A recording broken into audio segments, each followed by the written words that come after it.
ஹல்லேலூயா.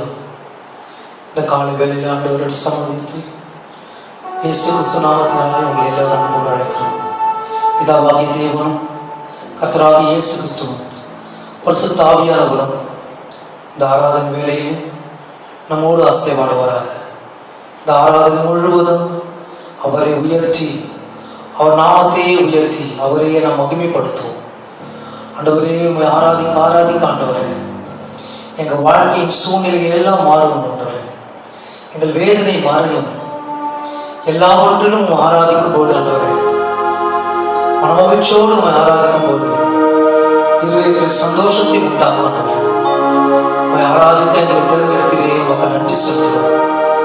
இந்த ஆராதனை முழுவதும் ஆண்டவரே உன் கருத்திலே கொடுக்கணும். நீரே இந்த ஆராதனை முழுவதும் ஆசீர்வாதமாக இயேசு கிறிஸ்துவின் நாமத்தில் ஜெபிக்கிறோம் எங்கள் நல்ல பிதாவே. ஆமென், ஆமென், ஹல்லேலூயா. ஒரு சில பாடல்களை பாடி ஆண்டவரை ஆராதிக்கும். அவர் எல்லாவற்றுக்கும் மேலானவர், எல்லாவற்றிலும் உயர்ந்தவர். பாடி அவர் துதிகளின் மத்தியில் வாசம் செய்கிறவர்கள் நாம் துதித்து ஆராதிக்க போகிறோம். ஓ ஹல்லேலூயா. மகிழ்ந்து பாடி அவர் ஆராதிக்கும். அக்கினி மதியானவரே, ஆறுதலின் வழியானவரே, இக்கட்டில் துணையானவரே, எங்கள் இருளின் வெளிச்சமானவரே, நாங்கள் உண்மை ஆராதிக்க என்னோடு சேர்ந்து அந்த பரிசுத்தமான தெய்வத்தை நாம் ஆராதிப்போமா? எங்கள் வாழ்க்கையில் எப்பொழுதும் ஆண்டவரே நீ மதியாவே இருக்கிறப்பா, ஆறுதலாக இருக்கிற ஆண்டவரே, இக்கட்டு நேரத்தெல்லாம் எங்களுக்கு துணையாக இருக்கிறார். என் இருளின் வாழ்க்கையில் நீரே வெளிச்சம் உயர்த்தி நாம் ஆராதிக்கிறோம். ஹல்லேலூயா. வாழ்க்கையின் மதில் நீரே, ஆறுதல் மழை நீரே. எல்லோரும் ஆயிரத்தை சொல்லுமா? வாழ்க்கையின் மதில் நீரே, ஆறுதல் மழை நீரே, இக்கட்டில் துணை நீரே, என் இருளில் வெளிச்சம் நீரே, இக்கட்டில் துணை நீரே, என் இருளில் வெளிச்சம் நீரே. நன்றி, நன்றி, நன்றி, நன்றி, நன்றி, நன்றி. பாடுவோம், மகிழ்வோம், கொண்டாடுவோம். அப்பா சமூகத்தில் பாடி மகிழ்ந்து கொண்டாடுவோம். பாடுவோம், மகிழ்வோம், கொண்டாடுவோம். அப்பா சமூகத்தில் பாடி மகிழ்ந்து கொண்டாடுவோம். ஆக்கினி மதில் நீரே, ஆறுதல் மழை நீரே, ஆக்கினி மதில் நீரே, ஆறுதல் மழை நீரே,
எப்போது எங்களோடு இருக்கிறீங்களா? எங்களோட சொல்லுங்க. நீங்க எப்போது எங்களோடு இருந்தா எனக்கு எதை குறித்து பயம் ஆண்டவர்? எல்லாவற்றையும் செய்து முடித்த ஆண்டவர், எல்லாவற்றையும் வெற்றியாய் முடித்த என் ஆண்டவர் நேற்றும் இன்றும் என்றும் அவர் மாறாதவராக இருக்கிறார். அவர் ஒருபோதும் கைவிடாதவராக இருக்கிறார். அவர் என்னோடு இருக்கும்போது எப்பொழுது எங்க வாழ்க்கையில் வெற்றி. வாயிலிருந்து சொல்லுங்க. அவர் எங்களோடு இருக்கும்போது உங்க வாழ்க்கை எப்பொழுது வெற்றி. தோல்வியே இல்லை. விசுவாசத்தோடு சொல்லுங்க. ஒருபோது தோல்வி வராது. படைத்தவர் நம்மோடு இருக்கிறார். ஜீவனை கொடுத்தவர் நம்மோடு இருக்கிறார். எல்லாவற்றையும் பாதுகாக்கிறவர் நம்மோடு இருக்கிறார். அவன் ஒருபோதும் தோற்று போக செய்ய மாட்டான். அவன் ஒருபோதும் தோற்று போக விடவே மாட்டான். கைகள் வேண்டி சொல்லுமா? ஓ ஹல்லேலூயா, நீங்க என்னோடு இருக்கிறார். ஓ ராஷாரா, கைகள் வேண்டி ஆண்டவரை நோக்கி எல்லாரும் சேர்ந்து நீர் என்னோடு இருக்கும்போது எல்லாம் வெற்றியே. நீர் என்னோடு இருக்கும்போது எல்லாம் வெற்றியே. தோல்வியே இல்லையே, நான் தோற்று போவதில்லையே. தோல்வியே இல்லையே, நான் தோற்று போவதில்லையே. நீர் என்னோடு இருக்கும்போது எல்லாம் வெற்றியே. இயேசு என்னோடு இருக்கும்போது எல்லாம் வெற்றியே. மலைகளை தாண்டிடுவே, கடும் பள்ளங்கள் கடந்திடுவே. மலைகளை தாண்டிடுவே, கடும் பள்ளங்கள் கடந்திடுவே. சதிகளை முறியடிப்பே, சாத்தான் எதிரிடுவே. சதிகளை முறியடிப்பே, சாத்தான் எதிரிடுவே.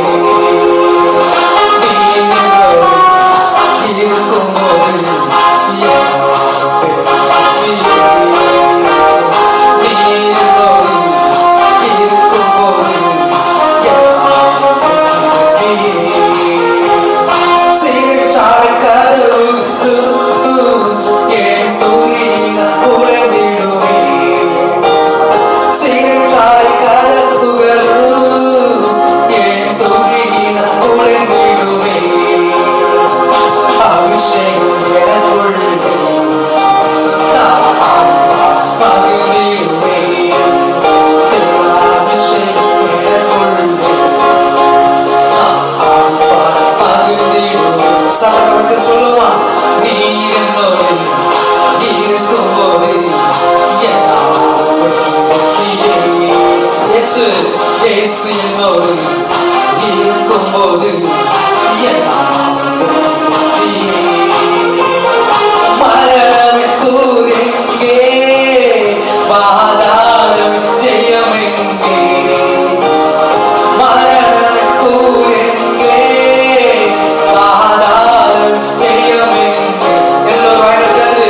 கிறிஸ்து எனக்கு ஜீவன், சாவு ஆதாயமே. இயேசு கிறிஸ்து எனக்கு ஜீவன், சாவு ஆதாயமே. நீர் என்னோடு இருக்கும்போது சொல்லுங்க. நீர் என்னோடு இருக்கும்போது எல்லாம் வெற்றியே. தோல்வி எனக்கில்லையே, நான் தோற்று போவதில்லையே. தோல்வி எனக்கில்லையே, நான் தோற்று போவதில்லையே. நீர் என்னோடு இருக்கும்போது எல்லாம் வெற்றியே. கைகளை சொல்லலாம். நீர் என்னோடு இருக்கும்போது எல்லாம் வெற்றியே. என்ன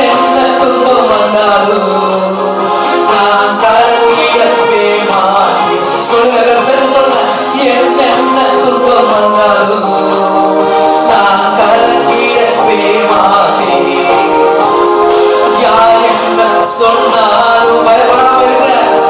யார் என்ன சொன்னாலும் நான் சோர்ந்து போக மாட்டேன். சொல்லுங்க, நான் சோர்ந்து போக மாட்டேன். கிறிஸ்துவுக்குள் வாழும் எனக்கு எப்போதும் வெற்றி உண்டு. கிறிஸ்துவுக்குள் வாழும் எனக்கு எப்போதும் வெற்றி உண்டு.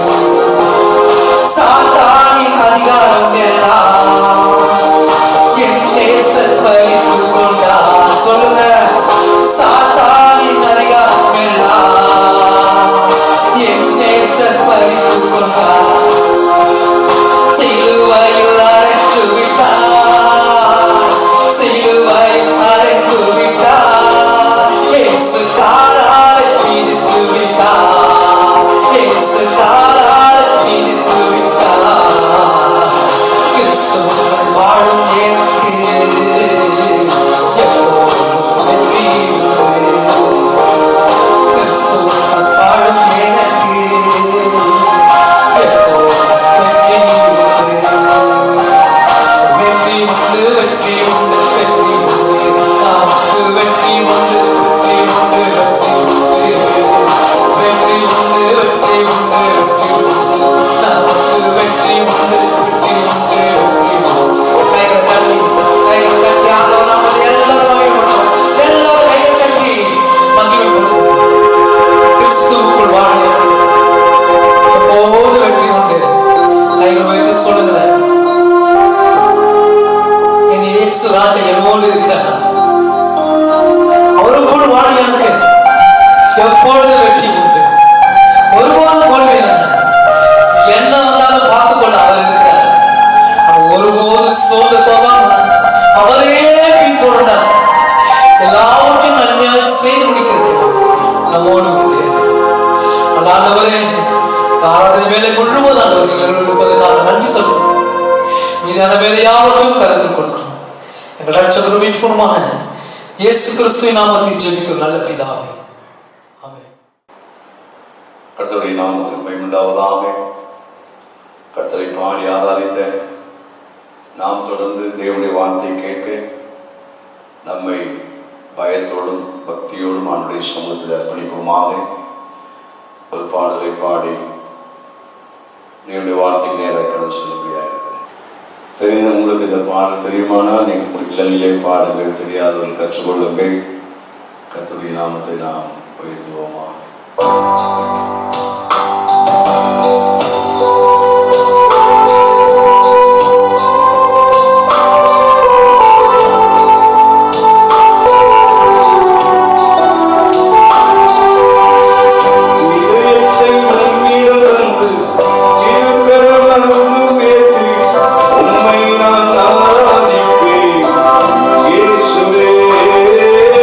இதயத்தை உம்மிடம் தந்து இருக்கிற நான்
இருக்கிறவங்களோடு கூட கர்த்தர் பேசுவாராக.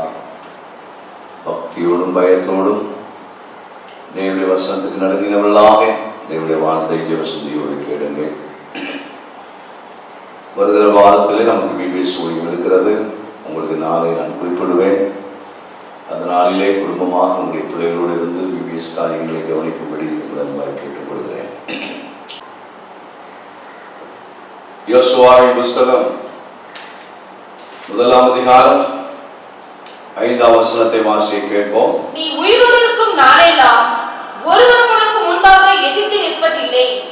நான் மோசேயோடு இருந்தது போல உன்னோடும் இருப்பேன். நான் உன்னை விட்டு விலகுவதும் இல்லை, உன்னை கைவிடுவதும் இல்லை. கர்த்தருடைய நாமத்திற்கு மகிமை உண்டாவதாக. ஆண்டவர் யோசுவாவை தைரியப்படுத்தும்படி, யோசுவாவை திடப்படுத்த, பலப்படுத்த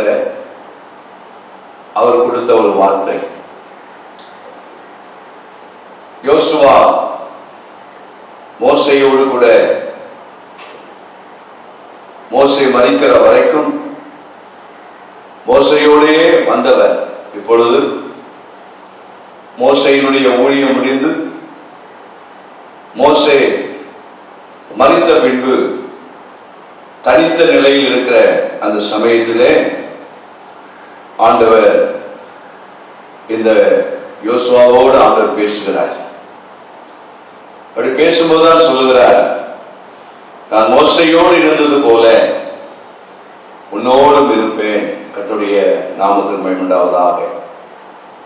கர்த்தருடைய பிள்ளைகளாக இருக்கிற நம்முடைய வாழ்க்கையிலே இந்த உலகத்திலே யாருமே நம்மோடு கூட இருக்க மாட்டார்கள். எல்லாரும் ஒரு நாள் நம்மை விட்டு போய்விடுவார்கள். சிலர் நமக்கு முந்தி போகிறார்கள், நாம பிந்தி போகிறோம், அவ்வளவுதான். சில நேரத்தில் சிலர் என்னுடைய மரணத்தை பார்க்கும்போது இவ்வளவு சீக்கிரம் போய்விட்டார்களே என்று நாம் கதறுகிறோம், புலம்புகிறோம். நம்மால் அதான் முடியும். இதுதான் நம்முடைய வாழ்க்கை. இந்த உலக வாழ்க்கை என்பது இதுதான். நம்மோடு கூட எல்லாரும் இருப்பார்கள் என்று நினைத்த எத்தனையோ பேர் இன்றைக்கு நம்மோடு கூட இல்லை. குறிப்பாக இந்த கொரோனாவுடைய காலத்திலே ஒவ்வொரு நாளும் நம்மோடு கூட இருந்தவர்கள், நம்மிடத்தில் பழகினவர்கள், நம்முடைய நண்பர்கள், நமக்கு தெரிந்த ஊழியர்கள், நம்மோடு சேர்ந்து ஊழியம் செய்தவர்கள், நம்முடைய வீட்டிலே வந்து தங்கினவர்கள், இவள் எல்லாரையும் ஒருவரையோடு பார்க்க முடியாமலும் பேச முடியாமல் இருக்கிற அந்த சூழ்நிலையை விட மிக கொடூரமானது அவர்களுடைய மரணம். இந்த மரண செய்தி பல நேரத்திலே உயிரோடு இருக்கிற நம்மை அதிகமாய் காயப்படுத்துவது போல தெரிகிறது. அந்த நிலைதான் யோசுவாவுடைய நிலை. திடீரென்று மோசே இல்லை. அப்படிப்பட்ட நேரத்தில் தான் ஆண்டவர் சொன்னார், யோசுவாவே நீ கலங்காதே, நீ திகையாதே, நான் உன்னோடு கூட இருக்கிறேன். இந்த காலத்தில் இந்த செய்தி கேட்கிற தேவனுடைய பிள்ளைகளே, அனித்தியமான இந்த உலகத்தில் வாழ்கிற நம்முடைய வாழ்க்கையிலே, நிலையில்லாத இந்த உலகத்திலே, இந்த உலகத்தில் நம்மோடு கூட நமக்கு முன்னதாக நம்மை விட்டு போன அநேக நல்லவர்கள், நீதிமான்கள், பரிசுத்தவான்கள், நல்ல விசுவாச குடும்பங்கள், இவர்களையே நினைத்து நாம் கலங்கி திகைத்து வேதனைப்படுகிறதை விட கர்த்தர் நம்மோடு கூட இருப்பார் என்ற நிச்சயமுடையவர்களாக இருக்க வேண்டும். யோசுவாவிடத்தில் தெளிவாய் சொல்லுகிறார், நான் மோசையோடு இருந்தது போல நான் உன்னோடு கூட இருப்பேன். இந்த செய்தியை கேட்க அன்பான விசுவாசிகளே, கர்த்தர் எப்பொழுதும் நம்மோடு இருப்பேன் என்று வாக்கு கொடுத்திருக்கிறார். நாம் இருக்கிற வரைக்கும், ஏன்னா நாமும் ஒரு நாள் போக வேண்டியவர் தானே. ஆகவே நாம் இருக்கிற வரைக்கும் யார் என்னோடு இருக்கிறார்கள் என்கிற சத்தியத்தை நாம் அதிகமாய் அறிந்திருப்போமானால் இந்த நாட்களில் நம்மை விட்டு போகிறவர்களை குறித்து மனம் உடைந்து போகாமல், சோர்ந்து போகாமல் தொடர்ந்து முன் செல்வதற்கு ஆவியானவர் நமக்கு உதவி செய்வார். நான் மோசையோடு இருந்தது போல நான் உன்னோடு கூட இருப்பேன். நான் உன்னை விட்டு விலகுவதும் இல்லை, உன்னை கைவிடுவதும் இல்லை. இந்த வசனம் தெரியாத விசுவாசிகளே இருக்க மாட்டார்கள். எல்லாருக்கும் ரொம்ப பிடித்த வசனம், எல்லாரும் விரும்புகிற வசனம். அநேக வீடுகளை சந்திக்க போகும்போது எந்த கிறிஸ்தவனுடைய வீடுகளில் இந்த வசனத்தை தான் அவர்கள் வீட்டிலே, அவருடைய ஹாலிலே அவர்கள் வைத்திருப்பார்கள். நான் உன்னை விட்டு விலகுவதும் இல்லை, நான் உன்னை கைவிடுவதும் இல்லை. இந்த வசனம் தான் அவர்களுக்கு ஆறுதலை தருகிறது. சில வேளைகளில் சில துக்கத்தில் இருக்கும்போது அவர்கள் இந்த வசனத்தை சொல்லும் போது அவர்கள் தைரியம் அடைகிறார்கள், அவருடைய இருதயம் பலப்படுகிறது. இந்த வார்த்தையை சொன்னவுடனே கர்த்தர் என்னோடு கூட இருக்கிறாரா, கர்த்தர் என்னை கைவிடவில்லையா, கர்த்தர் என்னை விட்டு விலகலையா, அது ஒண்ணு போதையா. இந்த உலகத்தில் அது ஒண்ணு போதுங்க. நம்முடைய வாழ்க்கையிலே நான் ஒரு முறை பிரசங்கம் பண்ணும்போது சொல்லியிருக்கிறேன், சிலர் மரணத்தினாலே நம்மை விட்டு பிரிந்து போய்விட்டார்கள், சிலர் உயிரோடு இருந்து நம்மை விட்டு பிரிந்து இருக்கிறார்கள். நான் சில நேரத்தில் கேட்பேன், உங்க அப்பா எங்க? அப்பா இல்ல அப்படின்னு இறந்துட்டாரா? எப்பப்பா இறந்தாரு அப்படின்னு கேட்டா, இல்ல இறக்கல, எங்களெல்லாம் கைவிட்டு போயிட்டார், ஆனா அவர் உயிரோடு இருக்கிறார். சில குடும்பத்தில் பார்த்தீர்கள் என்றால் உயிரோடு இருக்கிறார்கள், ஆனால் பிள்ளைகளை பார்க்காத தகப்பன், மனைவி உயிரோடு இருக்கிறார், மனைவியை பார்க்காத புருஷன். இவ்விதமாக எல்லா இடத்திலும் ஒரு பகுதி மதத்தினாலே அவர்களை மீண்டும் சந்திக்க முடியவில்லை, இன்னொரு பகுதி ஏதோ ஒரு காரணம், ஏதோ ஒரு சண்டை, ஏதோ ஒரு மனஸ்தாபம், ஏதோ ஒரு கசப்பு, ஏதோ ஒரு வெறுப்பு, வெவ்வேறாக பிரிந்து தனித்தனியாக ஒருவருடைய முகத்தை இந்த பூமியில் இருக்கும் போதே அவர்கள் பார்க்காமல் இருப்பது வேதனைக்குரியது. இன்னும் சொல்ல வேண்டும் என்றால், சபை நடத்துகிற ஊழியர்களுக்கு எங்களுக்கு தெரியும், சிலரை பார்த்து இருக்கிறோம், அடக்க ஆராதனைக்கு போவோம்.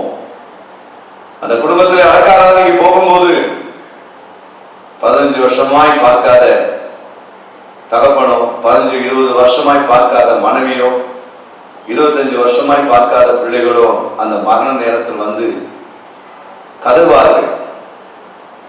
25 வருஷமா வந்து நம்ம பார்க்கலையே, கதறி என்ன பிரயோஜனம்? இருக்கும்போது கவனிக்கவில்லை, மறித்த பின்பு ஒரு 500 ரூபாய் 300 ரூபாய் மாலையில அவங்க கடமை முடிஞ்சிருச்சு. உயிரோடு இருக்கும்போது பார்க்காத எத்தனையோ பேர் இருக்கிறாங்க, இன்னைக்கு இருக்கிறாங்க. ஏதாவது நாங்க அப்படிப்பட்ட எவ்வளவு பேருக்கு சொல்லியிருக்கிறோம், உயிரோடு இருக்கும்போது பார்க்காத நீ மறித்த பின்பு வந்து அழுது ஒரு 200 ரூபாய் மாலையை நீ போட்டுட்டு போறதுல உனக்கு என்ன நிம்மதி இருக்க போகிறது?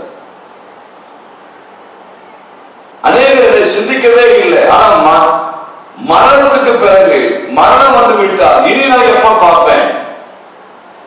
அன்பு தேவனுடைய பிள்ளைகளை கொஞ்சம் நான் வித்தியாசமா சொல்லிட்டு இருக்கிறேன். சத்தியத்துக்குள்ள நான் வருவேன். உலகத்தில் இருக்கும் போது ஒருவரை ஒருவர் பார்க்க சந்தர்ப்பம் வரும்போது பாருங்கள், பழகுங்கள். இதெல்லாம் இப்ப ரொம்ப அவசியமானது. அந்த குடும்ப உறவுகள், மற்ற காரியங்கள் எல்லாம் இந்த நாட்களிலே மிக மிக அவசியமானது.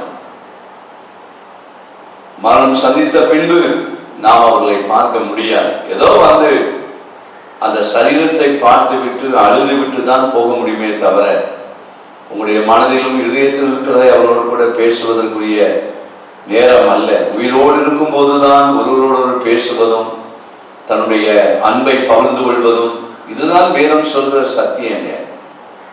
வேதத்தில் உள்ள சத்தியம் இதுதான். மோசேயும் யோசுவாவும் அவ்வளவு நெருங்கினவர்கள். மோசே எங்க போனாலும் யோசுவா கூடவே போனார்.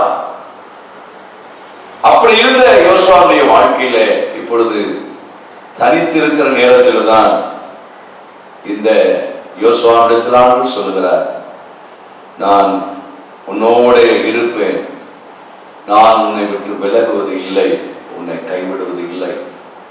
இந்த காலவழியிலும் கர்த்தருடைய பிள்ளைகளை எந்த சூழ்நிலையும் நடுவிலும் கர்த்தர் உங்களோடு கூட இருக்கிறார் என்று விசுவாசி. எந்த கஷ்டங்கள் வந்தாலும் சரி, எந்த பிரச்சனை வந்தாலும் சரி, உங்களோடு கூட ஒரு மனிதர்கள் இருந்தால் எனக்கு உதவி செய்வார்கள் என்று நினைப்பது தவறல்ல. அவர் இல்லாவிட்டால் கர்த்தர் உங்களோடு கூட இருந்து உங்களுக்கு செய்ய வேண்டிய நன்மைகளை யார் மூலமாக கர்த்தர் செய்வார். நீங்க அதை தான் உணரணுங்க. ஐயோ இன்னார் இருந்தா எனக்கு உதவி செய்வாங்களே, இப்ப அவங்க இல்லையே, எனக்கு யார் உதவி செய்வார்? இல்ல, அவர் இல்லை என்பது ஒரு பக்கம் இருந்தாலும் கர்த்தர் இருக்கிறார். வேறு யார் மூலமாகவும் உங்களுடைய தேவைகளை தேவன் சந்தித்து உங்களை காப்பாற்ற தேவன் வல்லமுடையவராய் இருக்கிறார். அவர் போதுமானவராய் இருக்கிறார். நீங்க ஒரு ஆளை நம்பி இருக்கிறீங்க, ஆனா நீங்க கர்த்தரை மட்டும் நம்பி பாருங்க, நீங்க கர்த்தரை மட்டும் விசுவாசித்து பாருங்க. நான் அனுபவத்திலிருந்து பேசுறேன். ஒரு ஆளை நம்பி இருப்பதற்கும் கர்த்தரை மட்டும் நம்பி இருப்பதற்கும் வித்தியாசம் இருக்கு. இருதயத்தின் ஆழத்துல பறிச்சுக்கங்க. ஒரு ஆளை நம்பி இருந்தால் நீங்க நம்பி இருந்த ஆள் மறித்து போகலாம். அது கர்த்தரை மட்டும் நீங்க நம்பி இருந்தீங்கன்னா,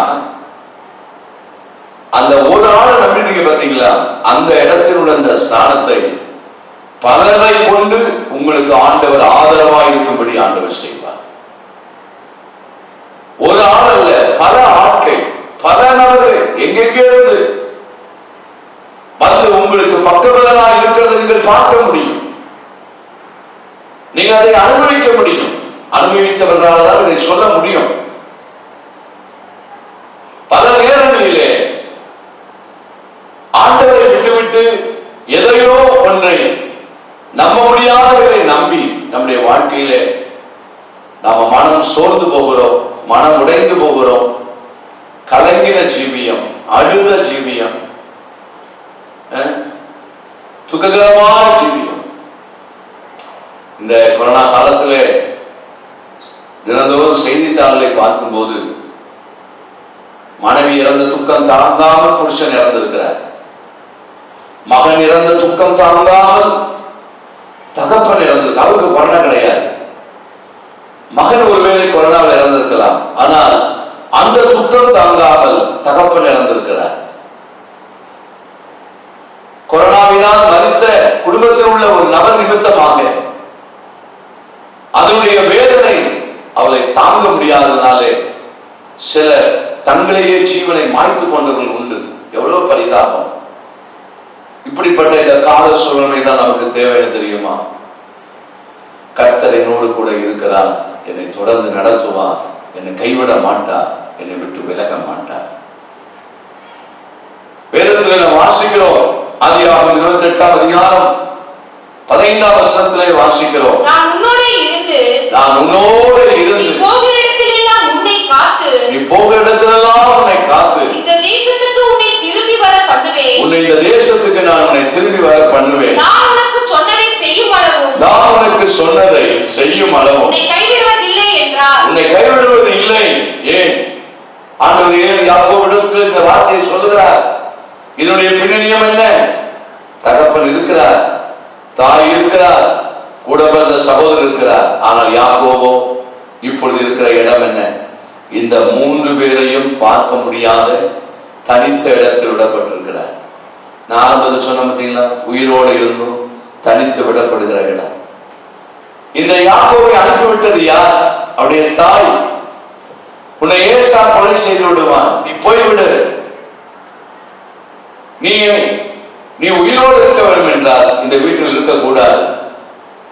இப்பொழுது யாக்கோபு தன் தகப்பனையும் பார்க்க முடியல, தன்னுடைய தாயையும் பார்க்க முடியல, தன்னுடைய கூட பிறந்த சகோதரனையும் பார்க்க முடியல.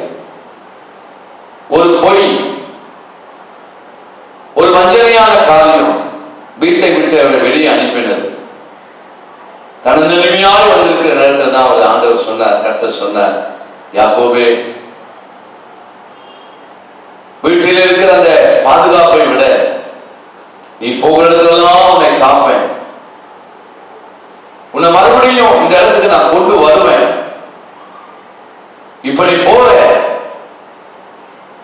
உன் குடும்பத்தை விட்டு நீ பிரிந்து போகிற இந்த சூழ்நிலை வேதனையான ஒன்று, ஆனாலும் உன்னை மறுபடியும் இந்த இடத்துக்கு நான் கொண்டு வருவேன். நான் உனக்கு சொன்னதை செய்யும் அளவும் உன்னை கைவிடவே மாட்டேன்.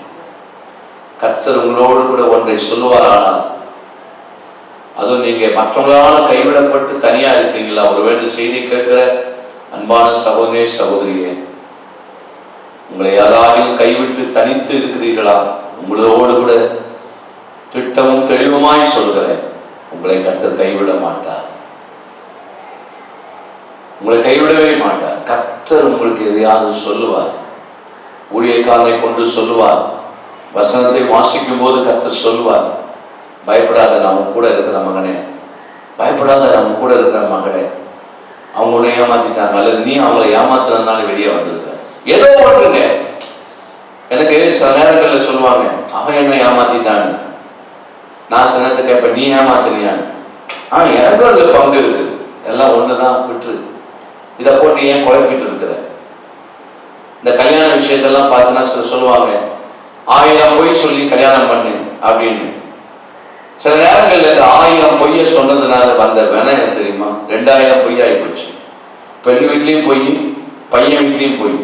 பெண் வீட்டுல நினைக்கிறாங்கன்னா நம்ம தான் பொய் சொன்னோம்னு, மாப்பிள்ளை வீட்டுல நினைக்கிறாங்கன்னா நம்ம தான் பொய் சொன்னோம். இது என்ன ஆகுதுன்னா, கல்யாணத்துக்கு பிறகு 1000 + 1000 2000 பொய். வாழ்க்கை எப்படி இருக்கும்? சில நேரத்துல கர்த்தருக்குள் இருந்தா சரிச்சு வாழலாம், அவ்வளவுதான்.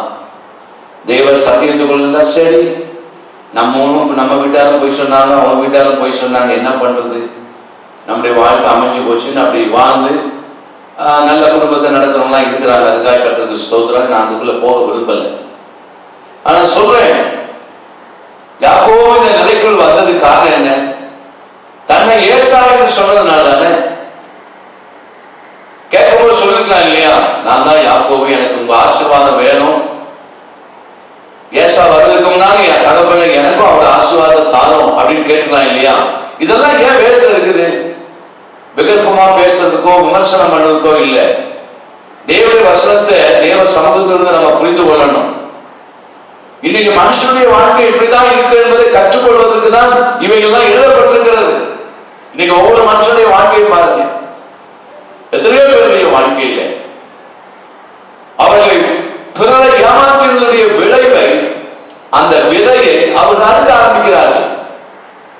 ஆனால் அன்புள்ள ஆண்டவர் இந்த யாக்கோபிடத்துல, யாக்கோபே, உன் தகப்பன் உன்னை கைவிட்டது போல தெரிகிறது, உன் தாய் உன்னை கைவிட்டது போல தெரிகிறது, உன் கூட பிறந்த சகோதரன் ஏசா உன்னை கொலை செய்வேன் என்று சொல்லி உன்னை கைவிடுகிறான், கூட பிறந்த சகோதரனை. அப்படிப்பட்ட நேரத்தை தான் சொன்னார், நான் உனக்கு சொன்னதை செய்யும் அளவு உன்னை கைவிடவே மாட்டேன். அப்ப அந்த இடத்துல ஆண்டவர் என்ன சொல்லுகிறார், உன்னை மறுபடியும் கொண்டு வருவோம்பா. இதுதான் அந்த இடத்தில் கர்த்தர் சொன்னது. அந்த இடத்திலே அவன் தரிசனம் பார்க்கிற அந்த இடத்திலே, நீ இந்த இடத்தை விட்டு போகும்போது திரும்பி இந்த இடத்துக்கு நான் வரப்போவது இல்லை, திரும்பி என் சகோதரனை பார்க்க போவது இல்லை, அவ்வளவுதான். ஆனா கர்த்தர் அவனுக்கு சொன்னது, நீ இப்ப போறப்பா 20 வருஷம் முடிந்த கொண்டு திரும்ப இந்த இடத்துக்கு வரும். லாபானுடைய வீட்டுல போய் இருந்தாரு 20 வருட காலங்கள். சரியா ஆண்டவர் நான் சொன்னதை செய்வதற்கு யாக்கோபிடத்தில் மீண்டுமாய் ஆண்டவர் பேசினார் அல்லவா. கிறிஸ்துவுக்குள்ளான அன்பான தேவனுடைய பிள்ளைகளை, இந்த காலவெளியை சொல்லுகிறேன், கர்த்தர் உங்களுக்கு எதையாயும் சொல்லியிருப்பாரானால் அவைகளுடைய காரியங்கள் சில நேரங்களிலே நடக்காது போல, நிறைவேறாது போல தெரியலாம். ஆனாலும் கர்த்தர் உண்மை உள்ளவர், கர்த்தரோ உண்மை உள்ளவர், அவர் பொய் சொல்ல மாட்டார். உங்களுக்கு சொன்னதை அவர் செய்வார், நிறைவேற்றுவார். நீங்க பயப்படாதீங்க, நீங்க கலங்காதீங்க, நீங்க திகையாதீங்க. இயேசுவின் நாமத்தினாலே தைரியம் உடையவர்களாக. எத்தனையோ பேருடைய வாழ்க்கையில மனமடைந்து போன எத்தனையோ பேரை கர்த்தர் இன்றைக்கு அவர்களை கைவிடவில்லை. தகப்பனும் தாயும் உன்னை கைவிட்டாலும் கர்த்தர் உன்னை சேர்த்து கொள்ள அவர் எப்பொழுதும் சித்தமுடையவராக இருக்கிறார். எத்தனையோ பேரை கர்த்தர் சேர்த்து கொண்டாருங்க. தகப்பனால் கைவிடப்பட்டவர்கள், தாயால் கைவிடப்பட்டவர்கள், கூட பிறந்த சகோதர சகோதரிகளாலே கைவிடப்பட்டவர்கள், ஐயா நான் அனாதை, எனக்கு யாரும் இல்லை என்று சொன்ன எத்தனையோ பேருடைய வாழ்க்கையில் எல்லாம் இன்றைக்கு கர்த்தர் அவர்களை மேன்மையாக வைத்திருக்கிறார். எங்கேயோ இடத்துல தலையில கல்ல வைத்து படுத்து தூங்கின அந்த யாக்கோபு தானே இன்றைக்கு இஸ்ரவேல் தேசம் என்று அழைக்கப்படுகிறது. இன்றைக்கு இஸ்ரவேல் என்று சொல்கிறோம், யாரை சொல்லிக் கொண்டிருக்கிறோம்? ஒரு நாள் படுத்த இடத்திலே ஒரு காற்றிலே படுத்தது போல படுத்திருந்த அந்த ஒரு தனிப்பட்ட மனிதனுடைய வாழ்க்கையில தான் இன்றைக்கு வரைபடத்திலே மேப்பிலே இஸ்ரவேல் தேசம், இன்றைக்கு சில போராட்டங்கள் இஸ்ரவேல் தேசத்திலே இருக்கலாம், யுத்தங்கள் நடந்துகிட்டு இருக்கலாம். ஆனால் வேத வசனத்தினுடைய வெளிச்சத்திலே எப்பொழுதும் ஜெயம் இஸ்ரவேலுக்கு தான். ஆண்டவர் இஸ்ரவேலுக்கு துணையாக இருப்பார். இன்றைக்கு வரைக்கும் கர்த்தர் இஸ்ரவேலுக்கு யாக்கோபுக்கு கூடவே இருக்கார். ஏன் தெரியுமா? அவர் சொன்னதை அவர் செய்கிற வரைக்கும், நிறைவேற்றுகிற வரைக்கும் ஆண்டவர் ஒரு காலம் கைவிடவே மாட்டார். 2 நாளாகும் 18ஆம் அதிகாரம் 31ஆம் வசனத்தை வாசிக்க. ஆதலால் ரதங்களின் தலைவர் யோசபாத்தை காண்கையில் இவன்தான் இஸ்ரவேலின் ராஜா என்று சொல்லி யுத்தம் பண்ண அவனை சூழ்ந்து கொண்டார்கள். அப்பொழுது யோசபாத் கூக்குரல் இட்டான். கர்த்தர் அவனுக்கு அனுசாரியாய் இருந்தார். அவர்கள் அவனை விட்டு விலகும்படி தேவன் செய்தார். கர்த்தருடைய நாமத்திற்கு மகிமை உண்டாவதாக. யோசபாத் ஆரம்ப நிலையிலே அவன் கர்த்தரோடு இருந்தான். வேதத்திலே 2 நாளாகவும் 17ஆம் அதிகாரம் 3ஆம் வசனத்திலே பார்க்கிறோம். கர்த்தர் யோசபாத்தோடு இருந்தார். கர்த்தர் யோசபாத்தோடு இருந்தார். அவன் பாகால்களை தேடாமல் தன் தகப்பனாகிய தாவீது முன் நாட்களில் நடந்த வழிகளில் நடந்து அவன் தன் தகப்பனாகிய தாவீது முன்னாட்கள் நடந்த வழிகளிலே நடந்தான். கர்த்தருக்கு மகிமை உண்டாவதாக. கர்த்தர் யோசபாத்தோடு இருந்தார். கர்த்தருடைய நாமத்துக்கு மகிமை உண்டாவதாக. அப்படியானால் யோசபாத்துக்கும் கர்த்தருக்கும் ஒரு நெருங்கிய ஒரு ஐக்கியம் இருந்தது. யோசபாத் கர்த்தரோடு கூட நெருங்கி இருந்தார். ஆகவே அங்கே சொல்லப்பட்டிருக்கிறது, கர்த்தர் அவன் கையிலே ராஜ்யபாரத்தை திடப்படுத்தினார். அவனுக்கு ஐஸ்வர்யத்தை ஆண்டவர் கொடுத்தார். கர்த்தர் உங்களை விட்டு விலகாமல் உங்களை கைவிடாமல் இருந்தால் உங்களுடைய தேவையெல்லாம் சந்திக்கப்படுங்க. கர்த்தர் என்னை விட்டு போயிட்டார் வைங்களேன், முதல் பிரச்சனை தெரியுமா வரும்? நான் கடனாக மாறிடுவேன். கர்த்தர் என்னை விட்டு போயிட்டார் வைங்களேன், பொருளாதாரத்துல சிக்கிடுவேன். நீங்க அந்த அதிகாரத்துல ராஜாக்கள் இந்த நாளாகமத்துல அங்கே 5ஆம் வசனத்தை பார்க்கிறோம். கர்த்தர் அவன் கையில் ராஜ்யபாரத்தை திடப்படுத்தினார். கர்த்தர் அவன் கையிலே ராஜ்யபாரத்தை திடப்படுத்தினார். யூதா கோத்திரத்தார் எல்லாரும் யோசபாத்துக்கு காணிக்கைகளை கொண்டு வந்தார்கள். யோசபாத்துக்கு என்ன செய்தார்கள்? காணிக்கைகளை கொண்டு வந்தார்கள். பாருங்க, யோசபாத்து காணிக்கை பற்றி பேசல. இன்னைக்கு காணிக்கை கொடுக்காதே பிரச்சனை பண்றாங்க. நான் சொல்றேன், காணிக்கை கொடுக்காதேன்னு நீங்க பிரச்சனை பண்ணாலும், தசமமாக கொடுக்காதேன்னு நீங்க பிரச்சனை பண்ணாலும், காணிக்கையை கொடுக்க வைக்கிறவரும் தசமபாகத்தை கொடுக்க வைக்கிறவரும் கர்த்தர். எப்ப கொடுக்க வைப்பார் தெரியுமா? அந்த ஊழியக்காரர் கர்த்தரோடு இருக்கணும். அந்த ஊழியக்காரரோடு கர்த்தர் இருக்கணும். ஒரு ஊழியக்காரரோடு கர்த்தர் இல்லைன்னா கொடுக்காதன்னு யாருமே பேச வேண்டாம். கர்த்தரே சொல்வார், அவனுக்கு கொடுக்காத அவன் என் கூட இல்லைன்றவர். சத்தியத்தை தெரிஞ்சா பேசணும். புரியுதா உங்களுக்கு? காணிக்கைகளை கொண்டு வந்தார்கள், பணத்தெல்லாம் கொண்டு வந்தாங்க. கர்த்தர் என்னை விட்டு போகலன்னு வச்சுங்களேன், இன்னைக்கு எனக்கு என்ன தேவை? கர்த்தர் யாரை கொண்டாலும் கொண்டு வந்து கொடுப்பார். இந்த கொடுக்காத சொன்ன வெளியிருந்து பார்த்து பொறாம எரிச்சல், எதையோ பேசலாம், எதையோ எழுதலாம், கற்பனைகளை எழுதிட்டு இருக்கிறாப்ல. நான் சில நேரத்தில் சொல்லுவேன், பாஸ்டர் எனக்கு இப்படி எல்லாம் போய் ஜெபம் பண்ணுங்கய்யா, கர்த்தரோட கூட இருங்கய்யா. எவ்வளவு நேரம் கர்த்தரோடு இருக்க முடியுமே இருங்க, மற்றதெல்லாம் கர்த்தர் பார்த்து கொள்ளுவார். அவங்களெல்லாம் ஆண்டவர் ஆஸ்வதிக்கிறார், அவங்க எல்லாம் கர்த்தரோடு இருக்கிறாங்கய்யா. சிலர் சொல்லுவாங்க ரொம்ப பேச்சு திறமை, அதெல்லாம் உதவாது, ஊழியத்தில் அதெல்லாம் உதவாது. பேச்சு திறமையெல்லாம் கர்த்தரோடு இருக்கணும். அங்க யோசபாத்தோடு கர்த்தர் இருந்தார், யோசபாத் கர்த்தரோடு இருந்தார். வசனம் சொல்லுகிறது, எல்லாரும் யோசபாத்துக்கு காணிக்கையை கொண்டு வந்தார்கள். அடுத்தது அவனுக்கு ஐஸ்வர்யமும் கனமும் மிகுதியாய் இருந்தது. அவனுக்கு ஐஸ்வர்யமும் கனம் என்ன செய்தது? மிகுதியாய் இருந்தது. பாருங்க, எல்லாத்தையும் ஆண்டவர் அதிகமா கொடுத்துட்டார். கர்த்தர் உங்களை விட்டு விலகல, உங்களை கைவிடலைன்னா எல்லாத்தையும் கர்த்தர் மிகுதியா தருவார். யோசுவாவை ஆண்டவர் கைவிட்டாராங்க? யாக்கோபு ஆண்டவர் கைவிட்டாரா? யாக்கோபை எப்பொழுது ஆசீர்வதித்தார். லேசப்பட்ட நிலைமை இல்லை.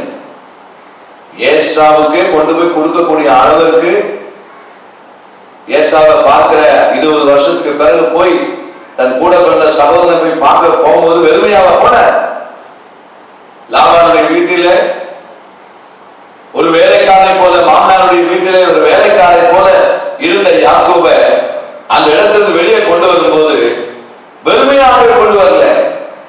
யாக்கோபே சொன்னார், அந்த ஒரு இடத்துல அவர் சொல்லும் போது எனக்கு எல்லாத்தையும் வாசிக்க நேரம் இல்லை, இன்னும் சில குறிப்புகளை நம்மளோட சொல்லணும். பயபக்திக்குரிய தேவன் என்னோடு இல்லாமல் போனால் நீர் என்னை வெறுமையாக அனுப்பியிருப்பீர் அப்படின்னு லாபானிடத்துல யாக்கோபு சொல்ற. கர்த்தர் மட்டும் என்கிட்ட இல்லைன்னா என்னை காலி பண்ணியிருப்பீர், என்னை வெறுமை ஆக்கியிருப்பீர், என்னை ஒரு பிச்சைக்காரன் ஆக்கியிருப்பீர். ஆனால் தேவனோ யாக்கோபோடு இருந்தபடினாலே அந்த லாபானுடைய வீட்டை விட்டு வெளியே வரும்போது திரளான சம்பத்தோடு வெளியே வருகிறார், ஏராளமான ஆடுகளோடு வருகிறார். வருகிற வழியதான் சொல்ற, ஏசாவுக்கு கொஞ்சம் கொடுப்போம்னு சொல்லி. ஏசாவுக்கு பிச்சை எடுக்கிறதுக்கு யாக்கோபு போலங்க. ஏசாவுக்கு போய், அப்பா எனக்கு ஒண்ணுமே இல்லை, சாப்பாட்டுக்கு வழி இல்லை, நான் அதனாலதான் இப்போ வரேன், மாமனார் என்னை துரத்திட்டாரு, எனக்கு ஏதாவது வழி இருக்குதா அப்படின்னு கேட்க வரல. வெகுமானங்களோடு வருகிறார், அனுப்புறாரு வெகுமானத்தை. வச்சுக்கப்பா ஏசா, எனக்கு பாதி உனக்கு பாதி, எவ்வளவு ஏன் சொன்னா எனக்கு வேண்டியதான் இருக்குதாப்பா, இல்லது நீ வச்சுக்கப்பா அப்படின்ற அந்த அளவுக்குங்க. கர்த்தர் உங்களை விட்டு விலகாம உங்களை கைவிடாம இருந்தா இந்த அடையாளம் இருக்கணுங்க. இந்த அடையாளம், இதெல்லாம் வந்து அடையாளம். கொரோனாவுக்கு அடையாளம் சொல்றாங்களே, ஆசீர்வாதத்துக்கு அடையாளம் வேண்டாம்.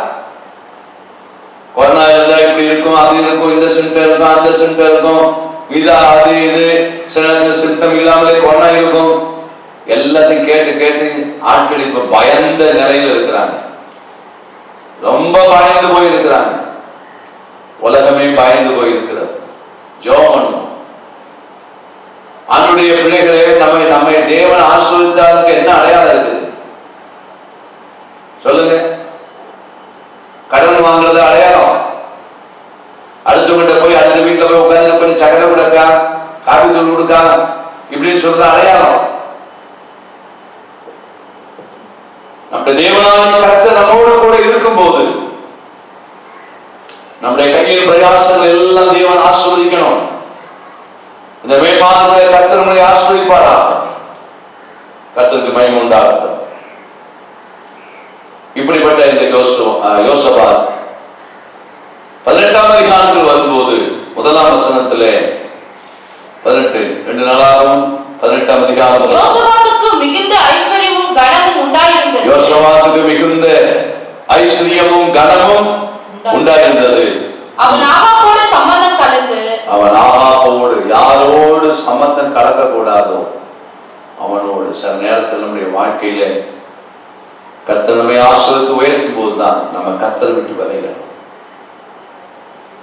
ரொம்ப ஜாக்கிரதையா இருக்கணும். பிரசங்கிக்கிறான், என்னையும் சேர்த்தான் சொல்றேன். கர்த்தர் எனக்கு வேண்டிய எல்லாம் தந்திருக்கிறார். என்னுடைய உத்தரவாதம், என்னுடைய காரியம் தெரியுமா? நான் எப்பவும் கர்த்தரோடு இருக்கணும். தவறான ஃப்ரெண்ட்ஷிப்லாம் வச்சுக்க கூடாது. தவறான ஆட்களோடு பழகக்கூடாது. யோசபாத்துக்கு ஏற்பட்ட பிரச்சனை அதுதான். மிகுந்த கனம் ஐஸ்வர்யம் வந்த உடனே யாரோடு சம்பந்தம் கலக்கக்கூடாதோ அவரோட போய் சம்பந்தம் கலந்தார். அன்னைக்கு தான் ஒரு பிரச்சனையே ஆரம்பிச்சு. உடனே இருக்கிறத விட்டுட்டு, தன்னுடைய ராஜ்யபாரத்தை கவனிக்கிறத விட்டுட்டு ஆகாபுடைய அந்த இடத்தில் போய் ஐக்கியம் வைத்தார். அப்படி ஐக்கியம் வைக்கும் போது அங்கே சொல்லப்பட்டிருக்கிறது, ஆகாபும் இந்த யோசபாத்து யுத்தத்துக்காய் போற சமயத்துல ஆகாப் ஒரு தந்திரமான, எல்லாத்தையும் சொல்ல முடியல, ஒரு தந்திரமான காரியத்தை யோசபாத் இடத்திலே அவர் சொல்லுகிறார். 29ஆம் வசனம். 29. இஸ்ரவேலின் ராஜா யோசபாத்தை பார்த்து, இஸ்ரவேல் ராஜா யார்? ஆகாப். இந்த ஆகாப் கர்த்தரோடு இல்ல, இந்த ஆகாபோடு கர்த்தர் இல்ல. ஆனா யோசபாத்தோடு கர்த்தர் இருக்கிறார். ஆனால் புத்தினமான காரியம் தெரியுமா? இந்த ஆகாபோடு சம்பந்தம் கலந்தார். இதனால ஏற்பட்டது என்ன? அவர் சொல்லுகிறார், நான் வேஷமான யுத்தத்தில் பிரவேசிப்பேன். அவர் சொல்றாரு, ஆகாபாகிய நான் இப்ப நான் ராஜாவா இருக்க மாட்டேன். நான் ஒரு சாதாரண ஆளை போல நான் யுத்தத்துக்கு போறேன். எவ்வளவு மோசமான, இந்த மாதிரி மோசமான ஆளெல்லாம் ஃப்ரெண்ட்ஷிப் வச்சா வாழ்க்கையில முன்னேற முடியுமா? சில காரியங்கள்லாம் கெட்டு போனதுக்கு காரணமே தவறான நபர்களோடு. நான் ஒரு ஆளை சில ஆண்டுக்கு முன்பதான் பார்த்தேன். காலில் வாக்கிங் போவாங்க. நான் வீட்டு மாடி வந்து பார்த்துட்டே இருப்பேன். ஆட பாவமே, இந்த நபரோடு போய் இந்த ஆள் வாக்கிங் போறாங்க. இது வாக்கிங் பண்ணும் போது பால்ல விஷத்தை கலக்கிற மாதிரி கலக்கிற ஆளாச்சு. தினந்தோறும் பார்ப்பேன். அந்த குறிப்பிட்ட நபரோட தான் வாக்கிங் போறது. இந்த வாக்கிங் போறதா பார்த்துருக்கீங்களா?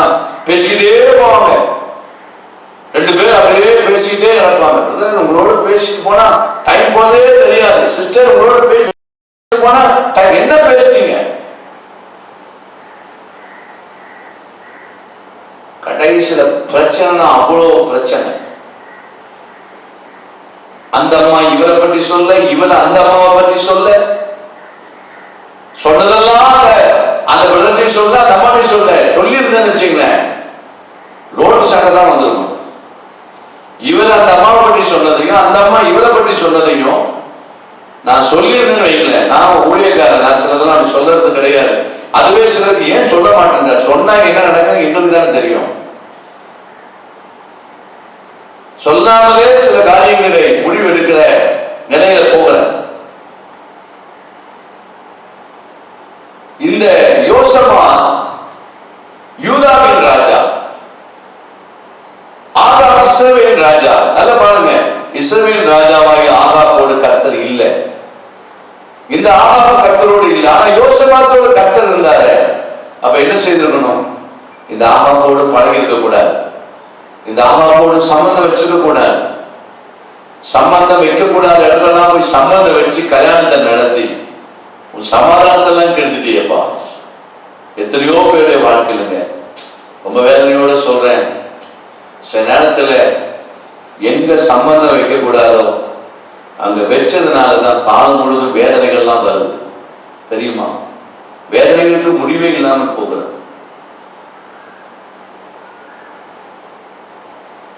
யோசபாத்தினுடைய வாழ்க்கையில இப்பொழுது கர்த்தர் யோசபாத்தோடு தான் இருக்கிறார். ஆனாலும் அவனுடைய அந்த இடம் மிகவும் ஆபத்தான இடம், ரொம்ப மோசமான இடம். அப்பதான் அந்த ராஜா சொல்ற, எப்பா நீ வேஷமா யுத்தத்துக்கு போ. எப்படி போன தெரியுமா? இப்ப நான் உங்களுக்கு அதை சொல்றேன். இப்ப நீ யோசபாத் இல்ல.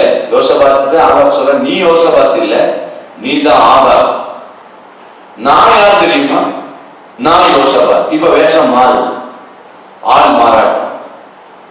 ஆகார் யோசபாத்தாய் மாறுகிறார்,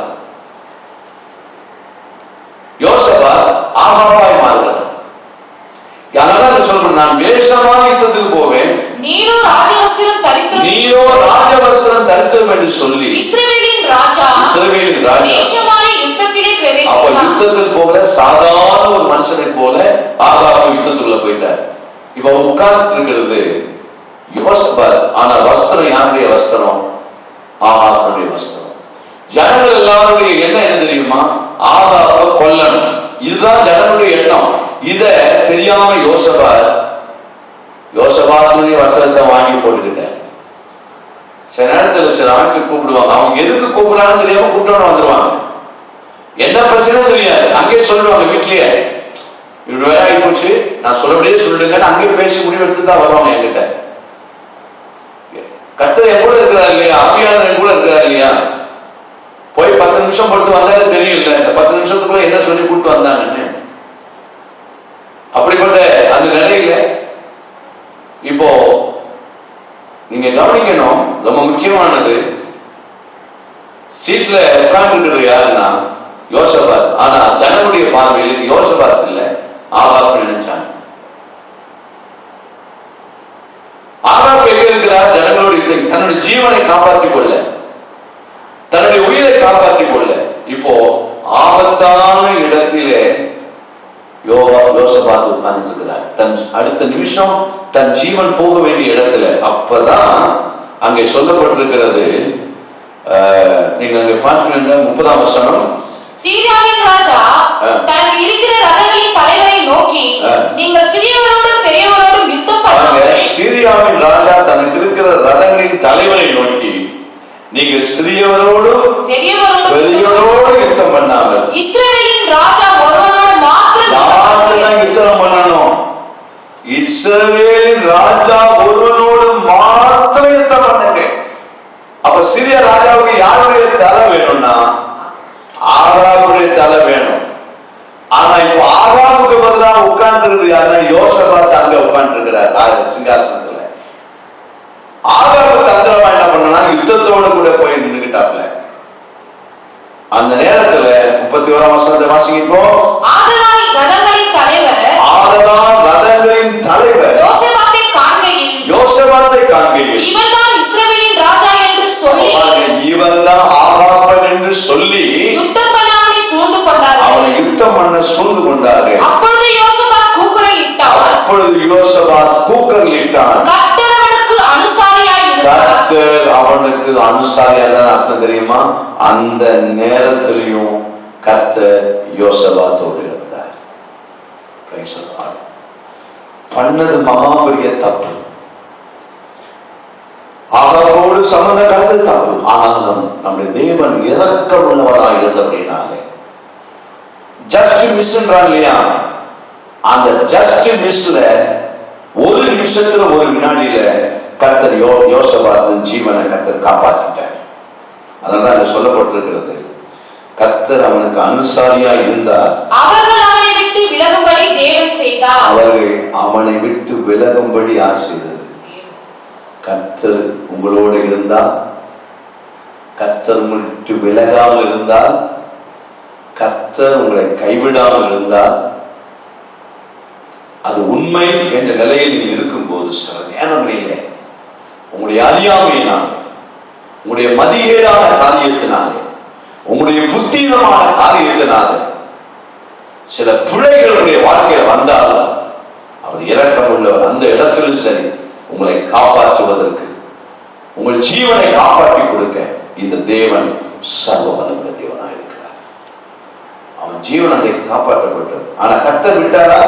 அடுத்த பகுதியை பார்க்கிறோம். அங்கே 33ஆம் வசனத்துல ஒருவன் நினையாமல் வில்லை நாணேற்றி எய்தான். ஒருத்தன் சும்மா வில்லை வச்சு அப்படி நாணேற்றி, சரி இது யார் மேலேயாவது போய் காயப்படட்டும். வசனத்தை பாத்தீங்களா எவ்வளவு வேடிக்கையா இருக்கிறது? அவன் தன்னுடைய வில்லை எடுத்து நாணேற்றி விட்டான். விடும்போது அது இஸ்ரவேலின் ராஜாவினுடைய கவசத்தின் சந்துக்கிடையே அந்த வில்லு எங்க போயிட்டு இஸ்ரவேல் ராஜா அவன் எங்கேயோ இருந்தான் பாருங்க, தன் ஜீவனை காப்பாற்றிக் கொள்ள யுத்தத்துக்குள்ள மறைஞ்சு போனான் பாருங்க. நேரா அந்த வில்லு அவனுடைய கவசத்தின் சந்துக்கு இடையிலே பட்டது. தன் சாரதியை பார்த்து நீ திருப்பி என்னை ராணுவத்துக்கு அப்பால் கொண்டு போ, எனக்கு காயப்பட்டது என்றான். அன்றைய தினம் யுத்தம் அதிகரித்தது. இஸ்ரவேலின் ராஜா சீரியருக்கு எதிராக ரதத்தில் சாயங்காலம் மட்டும் நின்றிருந்து சூரியன் அஸ்தமிக்கும் போது இறந்து போனான். அவன் இறந்து போனான் பாருங்க. ஆகாப் மரித்தான். ஆகாப் தன் ஜீவனை காப்பாற்றிக் கொள்ள முயற்சித்தான். ஆனா கர்த்தர் இல்லையா அவங்களதான். புரியுதா சத்தியம்? நீ உயிரோடு இருக்கும் நாளெல்லாம் ஒருவன் உனக்கு எதிர்த்து நிற்பதில்லை. நான் மோசையோடு இருந்தது போல நான் உன்னோடு இருப்பேன். உன்னை விட்டு விலகுவதும் இல்லை, உன்னை கைவிடுவதும் இல்லை. கர்த்தர் உங்களோடு கூட இருக்கும் போது அவர் உங்களுக்கு சொன்னதை செய்வார். கர்த்தர் உங்களோடு கூட இருக்கும் போது உங்களுக்கு ஐஸ்வர்யமும் கனமும் வரத்தான் செய்யும். அதை தடுக்க எந்த மனுஷனாலும் முடியாதுங்க. ஐஸ்வர்யத்தையும் கனத்தையும் தடுக்க எவராலும் முடியாது. சும்மா வேஸ்ட் ஆஃப் டைம். மூன்றாவது சொல்றேன், கர்த்தர் உங்களை விட்டு விலகாமல் கைவிடாமல் இருப்பார். ஆனால் சில நேரங்களில் நீங்கள் புத்தீனமாய் மதியமாய் அறியாமையினாலே நீங்கள் வழி விலகி போனாலும் அவர் இரக்கமுள்ளவராய் இருக்கிறபடினாலே அந்த இடத்திலையும் கர்த்தர் உங்கள் ஜீவனை, யோசபாத்தின் ஜீவனை கர்த்தர் காப்பாற்றி கொடுத்தார் அல்லவா? அதே போலதான் சில நேரங்களில் இரக்கமுள்ள ஆண்டவர் நம்முடைய ஜீவனை பாதுகாத்து தருகிறார். ஆகாப் மரித்தான், தப்பி பிழைத்தார் யோசபாத். அதுக்கு காரணம் கர்த்தர் அவரோடு கூட இருந்தார். நீங்க 20ஆம் அதிகாரத்துல நம்ம வாசிக்கும் போது அதுக்கு பிறகு யோசபாத் பாருங்க, வேற யாரையும் தேடினார உதவிக்கு? ஏன்னா ஒன்றுமா பாடம் படிச்சுட்ட. அவரு யோசபாத் 18ஆம் அதிகாரத்துல ஒரு பாடம் படிச்சுட்டாரு. நம்ம போய் ஒரு ஆகாப்போடு சம்பந்தம் கலந்துதானே நமக்கு ஒரு பிரச்சனை வர இருந்தது. கர்த்தர் நமக்கு உதவி செய்தார். 20ஆம் அதிகாரத்துல இப்போ அவரு யாருடைய உதவி தேடல, கர்த்தருடைய உதவியை தான் தேடினார். ஹல்லேலூயா. நீங்கள் சில பிரச்சனைகளிலே, சில தவறுகளிலே, சில குற்றங்களிலே உங்களுக்கு ஒரு பாடத்தை கர்த்தர் கற்றுக் கொடுத்த பின்பு நீங்கள் மனம் திரும்பிடணும். மறுபடியும் அதே தவறுக்குள் போய்விடக் கூடாது. ஏதோ ஒரு முறை கர்த்தர் காப்பாற்றி விட்டார், அல்லது ஒரு 2 முறை காப்பாற்றி விட்டார். ஆனால் ஒவ்வொரு முறை தவறிலும் நான் சாகிற வரைக்கும் கர்த்தர் காப்பாற்றுவார் என்றால் உங்களை கொண்டு போய் எங்க கொண்டு போய் சேர்க்கணுமோ அங்க சேர்த்துருவார். அவருக்கு தெரியுங்க. சில நேரங்களில் சில காரியத்துல கர்த்தர் நமக்கு உதவி செய்வார். ஆனா அதையே நமக்கு சாதகமா வைத்து அதிலேயே மீண்டும் மீண்டும் மீண்டும் அதே சாக்கடைக்குள்ளே நம்ம விடுகிற ஆளா இருந்தால் அதுக்கு பிறகு தூக்கி விடுறதுக்கு தேவன் வர மாட்டார். அந்த சாக்கடையிலே மூழ்கி சாகுபடி விட்டுருவார். சத்தியத்தை அறிந்து கொள்ளுங்க. இப்ப பாருங்க 20ஆம் அதிகாரத்துல அங்க அம்மோனியர் மோவாபியர் பிரச்சனைக்கு வந்த போது அவன் ஜனங்கள் சொல்றான், நம்ம எல்லாம் உபவாசம் பண்ணி ஜெபம் பண்ணுவோம். எல்லாரும் உபவாசம். இப்ப யாரும் தேடினப்பல? கர்த்தர் தேடினப்பல. கர்த்தர்களோடு கூட இருந்தார். கர்த்தர் வெற்றியை தருவார். 2ஆவதாக 2 அதிகாரம் 9 நீங்கள் கர்த்தரிடத்துக்கு திரும்பினால், நீங்கள் கர்த்தரிடத்திற்கு திரும்பினால் உங்கள் சகோதரரும் உங்கள் பிள்ளைகளும், நல்ல வசனத்தை பாருங்க, நீங்கள் கர்த்தரிடத்திற்கு திரும்பினால் உங்கள் சகோதரரும் உங்கள் பிள்ளைகளும் தங்களை சிறைப்பிடித்தவர்களுக்கு முன்பாக இரக்கம் பெறுகிறதற்கும், தங்களை பிடித்தவர்களுக்கு முன்பாக இரக்கம் பெறுகிறதற்கும், இந்த தேசத்துக்கு திரும்புகிறதற்கும் அது ஏதுவாக பாருங்க. கர்த்தரிடத்தில் திரும்பினால் அவனுடைய பிள்ளைங்க நாம எப்பவுமே கர்த்தரிடத்துல இருக்கணும். கர்த்தரிடத்தில் திரும்பினால் இரக்கம் பெறுவதற்கு, இந்த தேசத்தில் திரும்புவதற்கும் அது ஏதுவாக இருக்கும். தேவனாகிய கர்த்தர் கிருபையும் இரக்கம் உள்ளவர். எல்லாரும் சேர்ந்து உங்க வீட்டுல அந்த வார்த்தையை வாசிங்க என்னோட கூட சேர்ந்து. உங்கள் தேவனாகிய கர்த்தர் கிருபையும் இரக்கமும் உள்ளவர். நீங்கள் அவரிடத்திற்கு திரும்பினார் அவர் தம்முடைய முகத்தை உங்களை விட்டு விலகுவதில்லை அவர் தம்முடைய முகத்தை உங்களை விட்டு என்ன செய்வதில்லை, விலக்குவதில்லை. முதலாவது, அவர் உன்னை விட்டு விலகுகிறவரல்ல. இரண்டாவது, அவர் தம்முடைய முகத்தை ஒரு நாளும் தன்னிடத்து திரும்பி வருகிற பிள்ளைகளுக்கு தம்முடைய முகத்தை ஒரு நாளும் மறைக்க மாட்டார். Praise the Lord. சங்கீதத்தில் தாவீது கேட்கிறார், ஆண்டவரே எதுவரைக்கும் ஆண்டவரே நீர் மறைந்திருப்பீரோ, எதுவரைக்கும் உடைய முகத்தை மறைக்கிறீரே, அங்கலாய்த்தார். ஏசாயா தீர்க்கதரிசியிலே அவர் சொல்றார், ஏசாயா தீர்க்கதரிசன புஸ்தகம் 59ஆம் அதிகாரத்திலே 2ஆம் வசனத்தை வாசிங்க. உங்கள் அக்கிரமங்களே உங்களுக்கும் உங்கள் தேவனுக்கும் நடுவாக பிரிவினை உண்டாக்குகிறது. உங்கள் பாவங்களே அவர் உங்களுக்கு செவிகொடாதபடி அவருடைய முகத்தை உங்களுக்கு மறைக்கிறது. எது மறைக்கிறது? அவருடைய முகத்தை. அவருடைய முகத்தை மறைப்பது நமக்குள் இருக்கிற அக்கிரமங்கள், நமக்குள் இருக்கிற பாவங்கள். அதனால சொல்ற, இந்த அக்கிரமத்தை விட்டு திரும்பிடு, இந்த பாவத்தை விட்டு திரும்பி என்கிட்ட வா. உன் சிறையிருப்பை மாற்றுவதற்கு நான் கிருபை உள்ள தேவன். உன்னுடைய சிறையிருப்பை மாற்றுவதற்கு நான் இரக்கம் உள்ள தேவன். உன்னை மறுபடியும் எந்த தேசத்தை விட்டு போனையோ அந்த தேசத்துக்கே நான் கொண்டு வருவதற்குரிய தேவனாய் இருக்கிறேன். ஆனா அக்கிரமத்தை வச்சுக்கிட்டே வரலாம் நினைக்காத, பாவத்தோடைய வரலாம் நினைக்காத. வேதம் தெளிவா சொல்ற, அவர் தம்முடைய முகத்தை உங்களை விட்டு என்ன செய்வதில்லை, விலக்குவதே இல்லை. திரும்பிட்டே வைங்களேன். மனஸ்தாபம் பட்டுட்டோம்னு வச்சுக்கலேன், என் முகத்தை பாருப்பா, என் முகம் பாரு, உன்னை எப்படி பாக்குது, கிருபையா பாக்குது, இரக்கமா பாக்குது. கர்த்தருடைய பிள்ளையே, அவருடைய முகம் நமக்கு மறைக்கப்படக்கூடாது. என்னிடத்தில் திரும்பி வா. இந்த கொரோனா காலத்துல தெய்வ சமூகத்தை திரும்பி வாங்க. ஆண்டவரே கேளுங்க, ஆண்டவரே நாங்க எந்த இடத்துலலாம் விட்டு நாங்க போனோமோ எங்களை மன்னித்து ஆண்டவரே எங்களை சுகமாக்கும். நாங்க திரும்பி வருகிறோம் ஆண்டவரே. அவர் தம்முடைய முகத்தை உங்களுக்கு காண்பிப்பார்.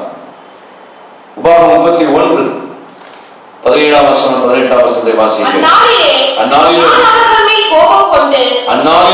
நான் அவர்கள் மேல் கோபம் கொண்டு அவர்களை கைவிட்டு என் முகத்தை அவர்களுக்கு மறைப்பேன். பாருங்க, அந்நாளிலே நான் அவர்கள் மேல் கோபம். அந்நாளிலே அப்படின்னா என்ன அர்த்தம் தெரியுமா?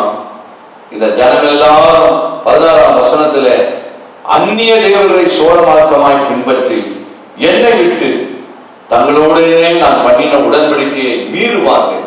உடன்படிக்கையை மீறும் போது, அவரை விட்டு போகும்போது, மறுபடியும் அவர்கள் தேவனை விட்டு வேறு தேவனை சேவிக்க போகும்போது, வேதம் சொல்லுகிறது, அந்த நாளிலே நான் அவர்கள் மேல் என்ன செய்து கோபம் கொண்டு அவர்களை கைவிட்டு அவர்களுக்கு எதை மறைவேன், என் முகத்தை நான் மறைச்சிருவேன். அதனால் அவர்கள் பட்சிக்கப்படும்படி அநேக தீங்குகளும் இக்கட்டுகளும் அவர்களை தொடரும். அந்நாளிலே அவர்கள் எங்கள் தேவன் எங்கள் நடுவே இராதினால் அல்லவா இந்த தீங்குகள் எங்களை தொடர்ந்தது என்பார்கள். அந்த உணர்வு இருக்கு இல்லையா? சரி சொல்லுவாங்க, ஏன் வந்தது தெரியல, அது உமக்கு தான் தெரியும், இதுக்கு ஒரு தீர்க்கதரிசனம் தேவையா? சில ஆட்கள் சொல்லுவாங்க, எனக்கு ஏன் இந்த கஷ்டம் வந்துச்சுன்னு தெரியல பாஸ்டர், இந்த பண கஷ்டம் ஏன் வந்துச்சுன்னு தெரியல, இந்த போராட்டம் எனக்கு ஏன் வந்து. முதல் தேவ சமத்தில் போ, கர்த்தர் சொல்வாரு ஏன் வந்து. நான் கேட்கிறேன், இந்த வாரம் சபைக்கு போனியா? இந்த வாரம் யாருக்கு விரோதமா பேசினேன்? எப்ப பார்த்தாலும் காலையில் எழுந்து ராத்திரி படுக்கைக்கு போற வரைக்கும் யாருக்கு விரோதமா பேசிக்கிட்டே இருக்கிறது. இப்ப என்ன பழக்கம் தெரியுமா? போன்ல பேசுறது. இப்ப ஏன்னா யாரும் வீட்டுக்கு போறது இல்லை, ஜூம் பிரேயர் பேரை வச்சுக்கிட்டு 10 நிமிஷம் ஜெபம் பண்ணி மீதி 50 நிமிஷம் யாரை பத்தியாவது பேசுறது. போன வருஷம் எனக்கு அப்படியெல்லாம் கம்ப்ளைண்ட் வந்தது, பாஸ்டர் ஜூம் பிரேயரை வச்சு 10 நிமிஷம் ஜெபம் பண்ணி 50 நிமிஷம் அவங்களை பற்றி இவங்களை பற்றி உங்களை பற்றி. இத பிரேயர் சண்டை வந்தவனே எனக்கு போன் பண்ண, உனக்கு யாரை கேட்டு இந்த வேலை பண்ணீங்க? சில ஆட்கள் எதையாவது பேசி இது பண்ணி விட்டுறது, என்ன ஏதுன்னு தெரியாம. ஒழுங்க நீங்களும் உங்க குடும்பமா இருந்து ஜெபம் பண்ணா போதுங்க. அவரவர்கள் விசுவாசிகள குடும்பத்துல ஒழுங்கா இருந்து ஜெபம் பண்ணுங்க. எத்தனை கம்ப்ளைண்ட் தெரியுமா? வாழ்க்கையில சில நேரங்களை பார்த்தா வேதனையா இருக்கிறது. நேரம் அதிகமாயிட்டு நான் சொல்றேன். வேதம் சொல்லுகிறது, அவங்க எல்லாம் சொல்றாங்க, அப்படி அவர் சொல்லுவார் என்று மோசையை கொண்டு கருத்து சொல்ற, இந்த தீங்குகளும் இக்கட்டுகளும் அவரை தொடரும். அண்ணாவே அவர்கள் அவங்களே சொல்றாங்க, எங்கள் தேவன் எங்கள் நடுவே இடாதினாலே அல்லவா அந்த தீங்குகள் எங்களை தொடர்ந்தது. ஜெபம் இல்லையா உனக்கு தீங்கு வரும்பா, உபவாசம் இல்லையா உனக்கு தீங்கு வரும், இக்கட்டுகள் வரத்தான் செய்யும். படிச்சிருந்தா போதுமா? வேலை செய்திருந்தா போதுமா? ஜெபம் பண்ணு, ஜெபம் பண்ண வேண்டிய நேரத்தில் ஜெபம் பண்ணு, வாரத்துல ஒரு நாள் உபவாசம் பண்ணு. சபைகள் திறக்கப்படும் போது ஒழுங்கா இப்ப மனம் திரும்பு. இதுவரைக்கும் சபைகள் திறக்கப்பட்டு இருக்கும் போது நான் சபைக்கு போகலையே ஆண்டவரை, இனிமேதான் நான் சபைக்கு போகிறேன் ஆண்டவரே, மனம் திரும்பு. தீங்குகள் வராதபடி, இக்கட்டுகள் வராதபடி கர்த்தர் பாதுகாத்துக் கொள்ள வல்லவராக இருக்கிறார். உங்க மனசாட்சி உங்களோட பேசும், நான் இந்த தப்பு பண்ணதுனால்தானே எனக்கு இந்த பிரச்சனை, நான் இங்க தவறா நடந்ததுனால்தானே எனக்கு இந்த கஷ்டம். அப்ப நாம செய்ய வேண்டியது என்ன? ஆண்டவரே உங்களுடைய முகத்தை எனக்கு மறைச்சிடாதீங்க ஆண்டவரே. இந்த ஆரம்பத்திலே சொல்லப்படுகிறார், என் முகத்தை அவளுக்கு மறைப்பேன். நீ அந்நிய தேவர்களை சோழமாக்கமாய் நீ பின்பற்றும் போது என் முகத்தை உனக்கு காண்பிப்பேன் நினைக்கிறியா? என்னை விட்டுட்டு நீ போன பிறகு என் முகத்தை உனக்கு காண்பிப்பேன் நினைக்கிறியா? என் உடன்படிக்கை நீ மீறின பிறகு நான் என் முகத்தை காண்பிப்பேன் இல்ல. வேற யாராவது கள்ள உபதேசம் பண்ணுவாங்க, அவர் இறக்கம் உள்ளவர், 24 மணி நேரம் முகத்தை காண்பிப்பாரு. ஏமாந்து வஞ்சிக்கப்படாத, மனம் திரும்பு. இந்த காலங்களிலே ஆண்டவருக்கு என்று உங்களை ஒப்பு கொடுங்க. கர்த்தருடைய நாமத்துக்கு மகிமை உண்டாவதாக. வேதம் சொல்லுகிறது 34ஆம் சங்கீதம் 16ஆம் வசனத்தை வாசிக்க கேட்போமாக. சங்கீதம் 34:16. தீமை செய்கிறவர்களுடைய பேரை பூமியில் இராமல் அற்றுப்போக பண்ண கர்த்தருடைய முகம் அவர்களுக்கு விரோதமாய் இருக்கிறது. தீமை செய்கிறவர்களுக்கு விரோதமாய் கர்த்தருடைய முகம் விரோதம். கர்த்தர்களுக்கு எல்லாம் முகத்தை காண்பிக்க மாட்டார். இந்த காலவழியில் உங்களுடைய வாழ்க்கையிலே கர்த்தருடைய முகத்தை நீங்க பார்க்கணும். அவருடைய முகம் உங்களுக்கு விலகவே கூடாது. 2 நாளாகமம் 30:9 வாசித்தது போல, நீங்கள் கர்த்தருக்கு திரும்பினால் என் முகத்தை காண்பிப்பேன்னு சொன்னார் அல்லவா? இந்த கர்த்தருடைய நாளிலே கர்த்தருடைய முகத்தை பார்ப்பதற்கு கர்த்தருக்கு திரும்புங்க. இந்த வசனத்தை மீண்டும் வாசிக்கணும். 2 நாளாகமம் 30:9 தெளிவாக சொல்லப்பட்டது. நீங்கள் கர்த்தரிடத்திற்கு திரும்பினால் உங்கள் சகோதரரும் உங்கள் பிள்ளைகளும் கடைசியில முகத்தை அவளுக்கு உங்கள் தேவனாகிய கர்த்தர் கிருபையும் இரக்கமும் உள்ளவர். நீங்கள் அவரிடத்திற்கு திரும்பினால் அவர் தம்முடைய முகத்தை உங்களை விட்டு விலக்குவதில்லை என்றார். திரும்பிட்டா அவர் தம்முடைய முகத்தை உங்களுக்கு காண்பிப்பார். உபத்திரவப்பட்டவனுடைய உபத்திரவத்தை அற்பமாய் அவனுக்கு தம்முடைய முகத்தை மறைக்க மாட்டேன் என்று கர்த்தர் சொல்கிறார். இன்னைக்கு கர்த்தர் அவர் தம்முடைய முகத்தை உங்களுக்கு காண்பிக்கும்படி உங்களை தாழ்த்தி ஆண்டவரிடத்தில் கேளுங்க. அவருடைய முகம் நீங்க பார்த்துட்டீங்கன்னா மற்ற எல்லா காரியங்களையும் சிறையில போய் மாற்றுவார். மற்ற காரியத்தை எல்லாம் ஆண்டவர், தீங்குகள் இக்கட்டுகள் எல்லாம் மாறி போகும். 3வது 66ஆம் சங்கீதம் 20ஆம் வசனம். 66:20. என் ஜெபத்தை தள்ளாமலும் தம்முடைய கிருபையை என்னை விட்டு விலக்காமலும் இருந்த தேவனுக்கு கிருபையை விலக்காத தேவன். முதலாவது, அவர் நம்மை விட்டு விலகாதவர். 2வது, தம்முடைய முகத்தை நமக்கு மறைக்கிறவர் அல்ல, காண்பிக்கிறவர். முகம் எப்பொழுதும் மறைக்கப்படும் என்று இப்ப மட்டும் சொல்லியிருக்கிறேன். 3வது, கிருபை. தாவீது சொல்றார், அவருடைய என் ஜெபத்தை தள்ளாமலும் தமது கிருபையை என்னை விட்டு விலக்காமல் தேவன். கர்த்தருடைய பிள்ளைகளே, நான் விசுவாசிக்கிறேன், சபைக்குள் இருக்கிற அத்தனை விசுவாசிகளும் கிருபை பெற்றவர்கள், ஊழியக்காரர்கள் கிருபை பெற்றவர்கள். ஆனால் கிருபை இழந்து விடாதவர்களுக்கு நாம் ஜாக்கிரதையா இருக்க வேண்டும். பொய்யான மாயை பற்றி கொள்கிறவர்கள், தங்களுக்கு வரும் கிருபையை போக்கடிக்கிறவர்கள். சிலருக்கு பாருங்க, எவ்வளவு கிருபை கொடுத்தாலும் அந்த கிருபையினுடைய மதிப்பு தெரியாம, அந்த கிருபையினுடைய மேன்மை தெரியாம அதை போக்கடிப்பார்கள், அதை வீணடிப்பார்கள். அப்போஸ்தலனாகிய பவுல் சொல்றார், தேவனுடைய கிருபையை நான் விருதாவாய் பெறாதபடிக்கு என்று சொல்லி, நான் இருக்கிறதுக்கு தேவ கிருபை என்று கொண்டு வந்தார் அல்லவா. எதை செய்தாலும் பவுலுடைய வாயிலே அவனுடைய கிருபை கிருபை கிருபை வந்தார் அல்லவா. ஏன் தெரியுமா? அந்த கிருபை தான் அவருடைய வாழ்க்கையிலே எல்லாவற்றிலும் வெற்றியை கொண்டு வந்தது. இந்த கிருபை என்னை விட்டு போயிடுச்சுன்னா சல்லி காசுக்கு பிரயோஜனம் இல்லைங்க. ஒருவேளை இந்த செய்தியை ஊழியர் செய்வது பார்த்தா சொல்றேன், கிருபை போயிடுச்சுன்னா உங்க பணம் ஒன்றும் பண்ணாது. இந்த ஊழியத்துல அனுபவித்து சொல்றேன், கிருபை போயிட்டுன்னு வைங்களேன், என்னால பிரசங்கம் பண்ணவே முடியாது. கிருபை போயிடுச்சுன்னா என்னால சரியா பாட்டு பாட முடியாது. இப்போ சில நேரத்துல தொண்டை கட்டினா கூட பாட்டு பாடிடலாம். தொண்டை கட்டி அந்த பாட்டு பாடினாலும் அந்த பாட்டு அனைவருக்கு ஆசீர்வாதமா தான் இருக்கும். ஆனா தொண்டை கட்டவே இல்லை, தொண்டை நல்லா தான் இருக்குது, என்ன கிளியரா இருக்குது. ஆனா பாட்டு பாடினாலும் ஜனங்களுக்கு ஆசீர்வாதம் வராது, நன்மைகள் வராது. ஏன் தெரியுமா? அந்த இடத்திற்குள்ள அவருக்கு கிருபை இல்லை. தாவீது மேல தெய்வ கிருபை இருந்ததுங்க. சவுலுக்கு ஒரு நாள் ஆண்டவர் கிருபையை காண்பித்தார். ஆனா வேதம் சொல்லுகிறது, அந்த சவுலை விட்டு ஆண்டவர் தன்னுடைய கிருபை எடுத்துட்டார். 89ஆம் சங்கீதம் 33ஆம் வசனம். ஆனாலும் என் கிருபையை அவனை விட்டு விலக்காமலும், ஆனாலும் என் கிருபையை அவனை விட்டு என்ன செய்யாமல் விலக்காமலும், என் உண்மையில் பிசகாமலும் இருப்பேன், உண்மையிலே பிசகாமலும் இருப்பேன். ஆண்டவர் சவுலை விட்டு கிருபை எடுத்துட்டார். ஏன்னா கீழ்ப்படியாம உணரல, தன்னுடைய தவறுகளை உணரல. பாருங்க, நம்முடைய தவறுகளை உணர்ந்து மனஸ்தாபப்பட்டு வந்த கிருபை தந்துட்டே இருப்பார். சிலரு பேசுறதையும் பேசிட்டு நான் என்ன பேசுறேன்னு கேட்பாங்க. ஊழியர்களை பார்க்கிறேன், திமிர்த்தனமா சில வார்த்தைகளை விடுவாங்க. நல்லா தெரியும், அவங்க மனசாட்சி நல்லா தெரியும், நம்ம அந்த வீட்டுக்கு போனது தப்பு, நம்ம பேசுனது தப்பு, நம்ம சொல்லி எல்லாம் தெரியும். ஆனால் ஒரு வீராக, ஒரு அலங்காரம், இதுல என்ன தப்பு இருக்குது? இதுல பேசா என்ன இருக்குது?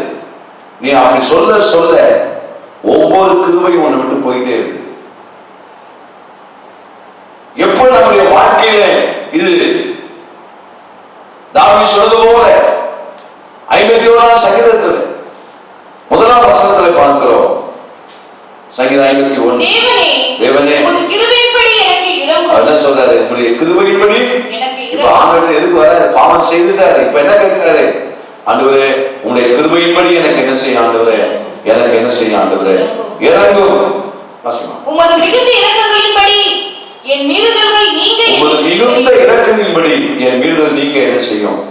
பாருங்க, இரக்கம் கிருபை நம்முடைய வாழ்க்கையில, ஆண்டவருடைய கிருபை நம்ம விட்டு போயிடக்கூடாதுங்க. நான் சாகுற வரைக்குங்க, ஆண்டவரை என்னை எடுத்துக் கொள்கிற வரைக்கும் தேவ கிருபையை தான் நான் சார்ந்து கொள்ளணும். கிருபை என்ன போயிடுச்சுன்னு வைங்களேன், ஊழியத்தை நான் இழந்துருவேன். தேவ கிருபை தான் என்னை இது வரைக்கும் நிலைநிறுத்திருக்கிறார். அன்பான விசுவாசிகளே, இந்த காலவெளியிலே மலைகள் விலகலாம், பர்வதங்கள் நிலை பெயரலாம். ஏசாயா 54. மலைகள் விலகினாலும் பர்வதங்கள் நிலை பெயர்ந்தால் என் கிருபை உன்னை விட்டு விலகாமல். ஓ ஹalleluya. மலைகள் விலகும், பர்வதங்கள் நிலை பெயரும். எதை மலை போல நீங்க நினைச்சீங்களோ அந்த மலை போயிடுங்க. சில சொல்லுவாங்க, இவரை நான் மலை போல நினைச்சேன். சபையில சில நேரத்தில் 20,000 ரூபாய் தசமா கொடுத்தவங்களும் சபை விட்டு போயிருக்கிறாங்க, 10,000 ரூபாய் தசமா கொடுத்தவங்களும் சபை விட்டு போயிருக்கிறாங்க. ஆனா கர்த்தருடைய கிருபை என்ன விட்டு போகல. கிருபையான இடத்துல சில நேரத்தில் அவங்களுக்குள்ள இருக்கலாம், நம்ம போயிட்டா அவ்வளவுதான். கர்த்தர் ஆரம்பித்த சபை, கர்த்தரால் ஆரம்பிக்கப்பட்ட அல்லது அழைக்கப்பட்ட ஊழியர் எந்த இடத்தில் இருந்தாலும் மலைகள் விலகலாம், பர்வதங்கள் நிலை பெயரலாம், ஆனால் அவருடைய கிருபை அவரை விட்டு விலக விலகாது. அந்த கிருபை அந்த இடத்துல இருக்கிற வரைக்கும், அந்த கிருபை அந்த ஊழியத்தில் அந்த ஊழியக்காரர் மேல இருக்கிற வரைக்கும், அந்த கிருபை அந்த விசுவாசிகள் மேல இருக்கிற வரைக்கும், ஒரு வேலை போனா இன்னொரு வேலையை கருத்து ரெடி பண்ணி கொடுத்துருவார். ஒரு இடத்துல இருந்து வர வேண்டிய பணம் உங்களுக்கு வரலையா, இன்னொரு இடத்துல இருந்து அந்த பணத்தை காண்டவர் கொண்டு வந்து கொடுப்பார். அதுக்கு காரணம் தெரியுமா? அந்த கிருபை தான். கிருபை உங்களுக்கு போயிடுச்சுன்னா எல்லா வாசலையும் கர்த்தர் அடைச்சுப்பார். எதையும் எடுத்துட மாட்டார். சும்மா ஒண்ணு கிருபையாக எடுத்துட மாட்டார். பல முறை பேசுவார், பல முறை உணர்த்துவார். ஆனால் அதுக்கெல்லாம் செவி சாய்க்கிறேன்னா, நாத்தான் தீர்க்கதரிசி உணர்த்தின உடனே தாவீது அந்த கிருபையை சார்ந்து கொண்டார். அதனால்தான் தாவீதே, நான் சவுலை விட்டு கிருபை எடுத்தது போல உன்னை விட்டு நான் கிருபை எடுக்கல. சவுல் அந்த கிருபையை சார்ந்து கொள்ளல. இந்த கர்த்தருடைய நாளில் தேவ கிருபையை சார்ந்து கொள்ள சகோதரனே, சகோதரியே, உங்களை பார்த்துதான் கர்த்தர் சொல்றார். மனம் திரும்புகிற காலம் இல்லை, ஆன்லைன்ல, யூடியூப்ல இந்த செய்தி கேட்கிறீங்களா? இந்த செய்தி உங்களை உணர்த்துவதாக. மனம் திரும்ப தகாத ஆட்களோடு பழகி தேவ கிருபை இழந்துடாத. அடுத்தவர்களை குறித்து குறை பேசுகிறதும் போனல 1.5 மணி நேரம் பேசுகிற ஆட்களை குறித்து ஜாக்கிரதையாகிறது. உங்க வாழ்க்கையில எப்பொழுதும் ஆண்டுடைய கிருபைக்கு மட்டும் உங்களை அடிப்படைந்து ஒப்பு கொடுத்துகிறீங்க. அந்த கிருபை உங்களை காப்பாற்றும், அந்த கிருபை உங்களை உயர்த்தும், அந்த கிருபை உங்களை ஆசீர்வதிக்கும், அந்த கிருபை உங்களை எல்லா தேவைக்கும் அது போதுமானதாக இருக்கும். இந்த காலை நேரத்தில் அவர் உங்களை விட்டு விலக மாட்டார். அவர் தம்முடைய முகத்தை உங்களுக்கு மறைக்க மாட்டார். அவருடைய கிருபை உங்களை விட்டு விலகாது. 4வது ஒரு காரியத்தை சொல்லி முடிக்க விரும்புகிறேன். யாத்திராகமம் 13ஆம் அதிகாரம் 22ஆம் வசனம். பகலிலே மேகஸ்தம்பமும், பகலிலே மேகஸ்தம்பம், இரவிலே அக்கினி ஸ்தம்பமும், இரவிலே அக்கினி ஸ்தம்பம் ஜனங்களிடத்திலிருந்து விலகி போவதில்லை. பாருங்க, 2 காரியத்தை வச்சார். 40 வருஷமாக வனாந்திரத்திலே நடந்தார்கள். அப்படி வனாந்திரத்திலே 40 வருஷம் நடக்கும்போது தெளிவா சொல்லப்பட்டிருக்கிறது, அவருக்கு தேவை இந்த மேக ஸ்தம்பமும் இரவிலே அக்கினி ஸ்தம்பம். இந்த மேக ஸ்தம்பம், இந்த அக்கினி ஸ்தம்பம் எதுக்கு தெரியுமா? நெகேமியா 9:12 வாசிக்க கேட்போம். நெகேமியா புஸ்தகம் 9ஆம் அதிகாரம், நெகேமியா 9:12. நீர் பகலிலே மேக ஸ்தம்பத்தினாலும், பகலுக்கு மேக ஸ்தம்பத்தினாலும் அவர்கள் நடக்க வேண்டிய வழியை அவர்களுக்கு வெளிச்சமாக்க, அவர்கள் நடக்க வேண்டிய வழியை வெளிச்சமாக்க, இரவிலே அக்கினி ஸ்தம்பத்தினாலும், இரவிலே அக்கினி ஸ்தம்பத்தினாலும் அவர்களை வழிநடத்தினீர். ஆண்டவர் 40 வருஷ காலங்கள் அந்த கானான் தேசத்துக்குள்ள போகிற வரைக்கும் அவளுக்கு பகலிலே மேக ஸ்தம்பம், இரவிலே அக்கினி ஸ்தம்பம். 19ஆம் வசனம். நீர் உம்முடைய மிகுந்த மன உருக்கத்தின்படியே, நீர் உம்முடைய மிகுந்த மன உருக்கத்தின்படி அவர்களை வனாந்திரத்திலே கைவிடவில்லை, அவர்களை வழிநடத்த, பகலிலே மேகஸ்தம்பம், அவர்களுக்கு வெளிச்சத்தை, அவர்கள் நடக்க வேண்டிய வழியையும் காட்ட, இரவிலே அக்கினி ஸ்தம்பமும் அவர்களை விட்டு விலகவில்லை. கர்த்தருடைய பிள்ளைகளே, 40 வருஷம் பகலிலே மேகஸ்தம்பம் இருக்கிறது, இரவிலே அக்கினி ஸ்தம்பம். ரோட் லைட் கிடையாது, ஸ்ட்ரீட் லைட் அதெல்லாம் ஒண்ணும் கிடையாதுங்க. அக்கினி ஸ்தம்பம் அப்படியே அந்த வெளிச்சம், இரவெல்லாம் வெளிச்சம்.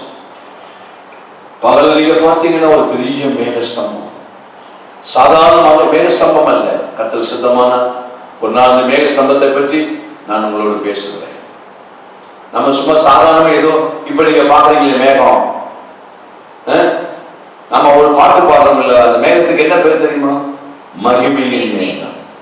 அப்ப இஸ்ரவேல் ஜனங்களின் பகலில் நடத்துற மேகம் இப்ப நீங்க பாக்குற இந்த மேகம்லாம் கிடையாது. நீங்க மேகத்தெல்லாம் பாக்கணும்னா ஊட்டியில போனீங்கன்னா, மலை மேல போனா மேகம் நம்மளை தொட்டுக்கிட்டே போகும். மலை பிரதேசங்கள்ல போனா, ஊட்டி கொடைக்கானல்லாம் போனீங்கன்னா அந்த மலை மேல இருக்கிற மேகத்தெல்லாம் நம்ம சொல்றோம், அதெல்லாம் மகிமையின் மேகம் இல்லை, அந்த மேகமெல்லாம் வேஸ்ட். ஆனா இஸ்ரவேல் ஜனத்துக்கு 6 லட்சத்து அதிகமான ஜனங்களே அப்படியே அந்த மேகம் மூடிச்சு. அந்த மேகம் மகிமையான மேகம். பாருங்க, அந்த ஜனங்கள் சுகமா இருப்பதற்கு காரணம் நிறைய காரியம் வேதத்தில் இருக்குதுங்க. 40 வருஷம் அவங்க கால் வீங்கலன்னு இருக்குது, அதுக்கு நிறைய சத்தியம் இருக்குது அதுக்குள்ள. அதுல ஒன்று இந்த மேக ஸ்தம்பம் தான். ஆண்டவர் அந்த மகிமையின் மேகத்தை அவங்க மேல மூடி இருந்ததுனால அவங்களுக்கு வியாதி இல்லை. அவங்க சுகமா 40 வருஷம் போனாங்க. உங்களை ஆண்டவர் அந்த மேக ஸ்தம்பம் நம்மளை விட்டு போகக்கூடாது. அந்த அக்கினி ஸ்தம்பம் நம்மளை விட்டு போகக்கூடாது. போகலே சொல்லப்பட்டிருக்கு இல்லவா? விலகல, அவளை விட்டு விலகவே இல்லை. நான் மறிக்கிற வரைக்கும் சபை மக்களே, நீங்கள் எந்த சபையை சேர்ந்தவர்களாக இருந்தால் கர்த்தர் உங்களோடு கூட தினந்தோறும் பேசிக்கிட்டே இருக்கணும். ஒவ்வொரு பகலிலும் கர்த்தர் பேசணும், ஒவ்வொரு இரவிலும் கர்த்தர் பேசணும். பகலிலும் அவருடைய சமூகத்தை நீங்க அனுபவிக்கணும், இரவிலும் அவருடைய சமூகத்தை அனுபவிக்கணும். ராத்திரி தூங்கும் போதும் உங்களுக்கு வருகிற சொப்பனங்கள் எல்லாம் வெளிச்சமாகவே இருக்கணும். பயந்து எழுந்து உட்கார்ற மாதிரி இருக்கக்கூடாது, திகில் பிடிச்ச மாதிரி இருக்கக்கூடாது. ஒரு சகோதரர் சொன்னார், நான் ராத்திரி எல்லாம் தூங்கல, என்ன பிரச்சனை? ராத்திரி கண்ணை அப்படி தூங்கின உடனே பேய் கனவா வருது. நான் கேட்டேன், ஏயா உன் பேர் என்ன? கிறிஸ்தவ பேரை சொல்றாரு. எனக்கு ராத்திரி தூங்க முடியல. உனக்கு ராத்திரியில அக்கினி ஸ்தம்பம் தேவை. நீ தூங்கும் போது ஆண்டவர் நல்ல தரிசனத்தை உனக்கு தரணும், ஜெபம் பண்ணு. நான் உனக்காக ஜெபம் பண்ணுகிறேன். இரவிலே பகலிலே, இன்றைக்கு பகலிலும் ஒரு மேகம் உங்களை பாதுகாப்பதாக, ஆண்டவருடைய பிரசன்னம் உங்களை பாதுகாப்பதாக, தேவனுடைய ஆளுகை உங்களை பாதுகாப்பதாக. என்னோட கூட சேர்ந்து கண்ணை மூடி ஜெபிக்க உங்களை ஒப்பு கொடுக்கிறீர்களா? அவர் உன்னை விட்டு விலகாத தேவன். அவர் தம்முடைய முகத்தை மறைக்காத தேவன். தம்முடைய கிருபையை உங்களை விட்டு விலக்காத தேவன். தம்முடைய மேக ஸ்தம்பமும் அக்கினி ஸ்தம்பத்தையும் உங்களை விட்டு விலக்காத தேவன். இஸ்ரவேல் ஜனத்துக்கு எவ்வளவு அவளை கைவிடாமல் நடத்தினாலும், மோசையோடு இருந்தது போல, யோசுவாவோடு இருந்தது போல, தாவீதோடு இருந்தது போல, யோசபாத்தோடு இருந்தது போல, நம்முடைய முற்பிதாக்களோடு இருந்தது போல, இந்த செய்தியை கேட்டுக் கொண்டிருக்கிற, பார்த்து கொண்டிருக்கிற உங்களை எல்லாரோடும் கூட கர்த்தர் இந்த நாட்களிலே உங்களை விட்டு விலகாமல், உங்களை கைவிடாமல் காக்க என்னோடு கூட சேர்ந்து பயபக்தியோடு கூட கண்ணை மூடி, எங்கள் பரலோக பிதாவே, எங்கள் சர்வவல்லவர் இரட்சகரே, ஆண்டவரே, எங்களுடைய வாழ்க்கையில எல்லாரும் எங்களோடு இருக்கிறதை விட மேன்மை நீர் எங்களோடு இருப்பதுதான்.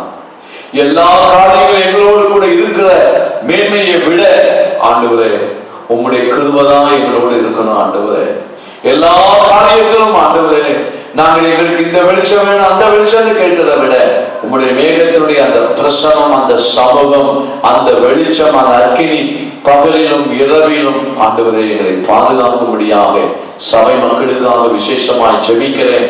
இந்த கர்த்தருடைய நாளிலும் பிள்ளைகளை உடைய வசனத்தை கொண்டு நீர் ஆசீர்வதித்திரளும், நல்ல தைரியத்தை தாரும், திடமனதை தாரும், அவளை பலப்படுத்தும். ஒரு விசுவாசி கூட இந்த சூழ்நிலையில பயப்படவே கூடாதப்பா. இந்த சாத்தான் கொண்டு வரக்கூடிய இந்த பயம், சில செய்திகளை கேட்டு பயந்து கொண்டே இருக்கிறார்கள். உலகத்தாருக்கு இருக்கிற தைரியம் கூட சில நேரத்தில் விசுவாசிகளுக்கு இல்ல. உலகத்தார் கூட சொல்றாங்க, இதெல்லாம் பயப்படாதீங்க, தைரியமா இருங்க. ஆனால் விசுவாசிகள் நிறைய பேர் பயப்படுகிறார்களே. ஆண்டவரே, இவர்களுக்கு எந்த விசுவாசியும் பயப்படக்கூடாது. தைரியமாய் திடமனதாய் இருக்கிற ஆவியான விஷயம் காத்துக்கொள்ளும். ஆண்டவரை மீண்டுமாய் தொடர்ந்து மாலை ஆராதனை செய்தி பிள்ளைகளுக்கு ஆசீர்வாதத்தை தருவீராக. மறுபடியும் திருச்சபை வாசல் திறக்கப்படுகிற வரைக்கும் நம்முடைய பிள்ளைகள் எந்தெந்த வழிகளிலே வசனத்தை கேட்க வாய்ப்பு இருக்கிறதோ கேட்டு ஆவிலே ஆத்துமாவிலே பலப்பட உதவி செய்யும். இந்த நேரத்திலும் பலவீனமாய் இருக்கிறவர்களுக்காக ஜெபிக்கிறேன். ஆண்டவரே, டாக்டர்களுக்காக ஜெபிக்கிறேன், நர்ஸுகளுக்காக ஜெபிக்கிறேன், காவல்துறை அதிகாரிகளுக்காக ஜெபிக்கிறேன். தங்களுடைய பணிகளை செய்து கொண்டிருக்கிற எல்லாரையும் பாதுகாத்துக் கொள்ளும். அவர்களுக்கு வேண்டிய நல்ல சுகத்தை தாரும். குடும்பத்திலே மரணத்தினால் இழப்பின் சூழ்நிலையிலே வாழ்ந்து கொண்டிருக்கிற குடும்பத்தாருக்காக சகல விதமான ஆறுதலின் தேவன் அவர்களை நீர் ஆறுதல் படுத்தும், தைரியப்படுத்தும். இயேசுவின் நாமத்தில் பிதாவே, ஆமென். என் ஆத்துமாவே கர்த்தரை ஸ்தோத்திரி, என் முழுமையான பரிசுத்த நாமத்தை ஸ்தோத்திரி. என் ஆத்துமாவே கர்த்தரை ஸ்தோத்திரி, கர்த்தர் செய்த சகலவாரின் பரவாதே. ஆமென், ஆமென். கர்த்தர் எல்லாரையும் ஆசீர்வதிப்பாராக. மாலை 7 மணிக்கு 7 மணி செய்திகள்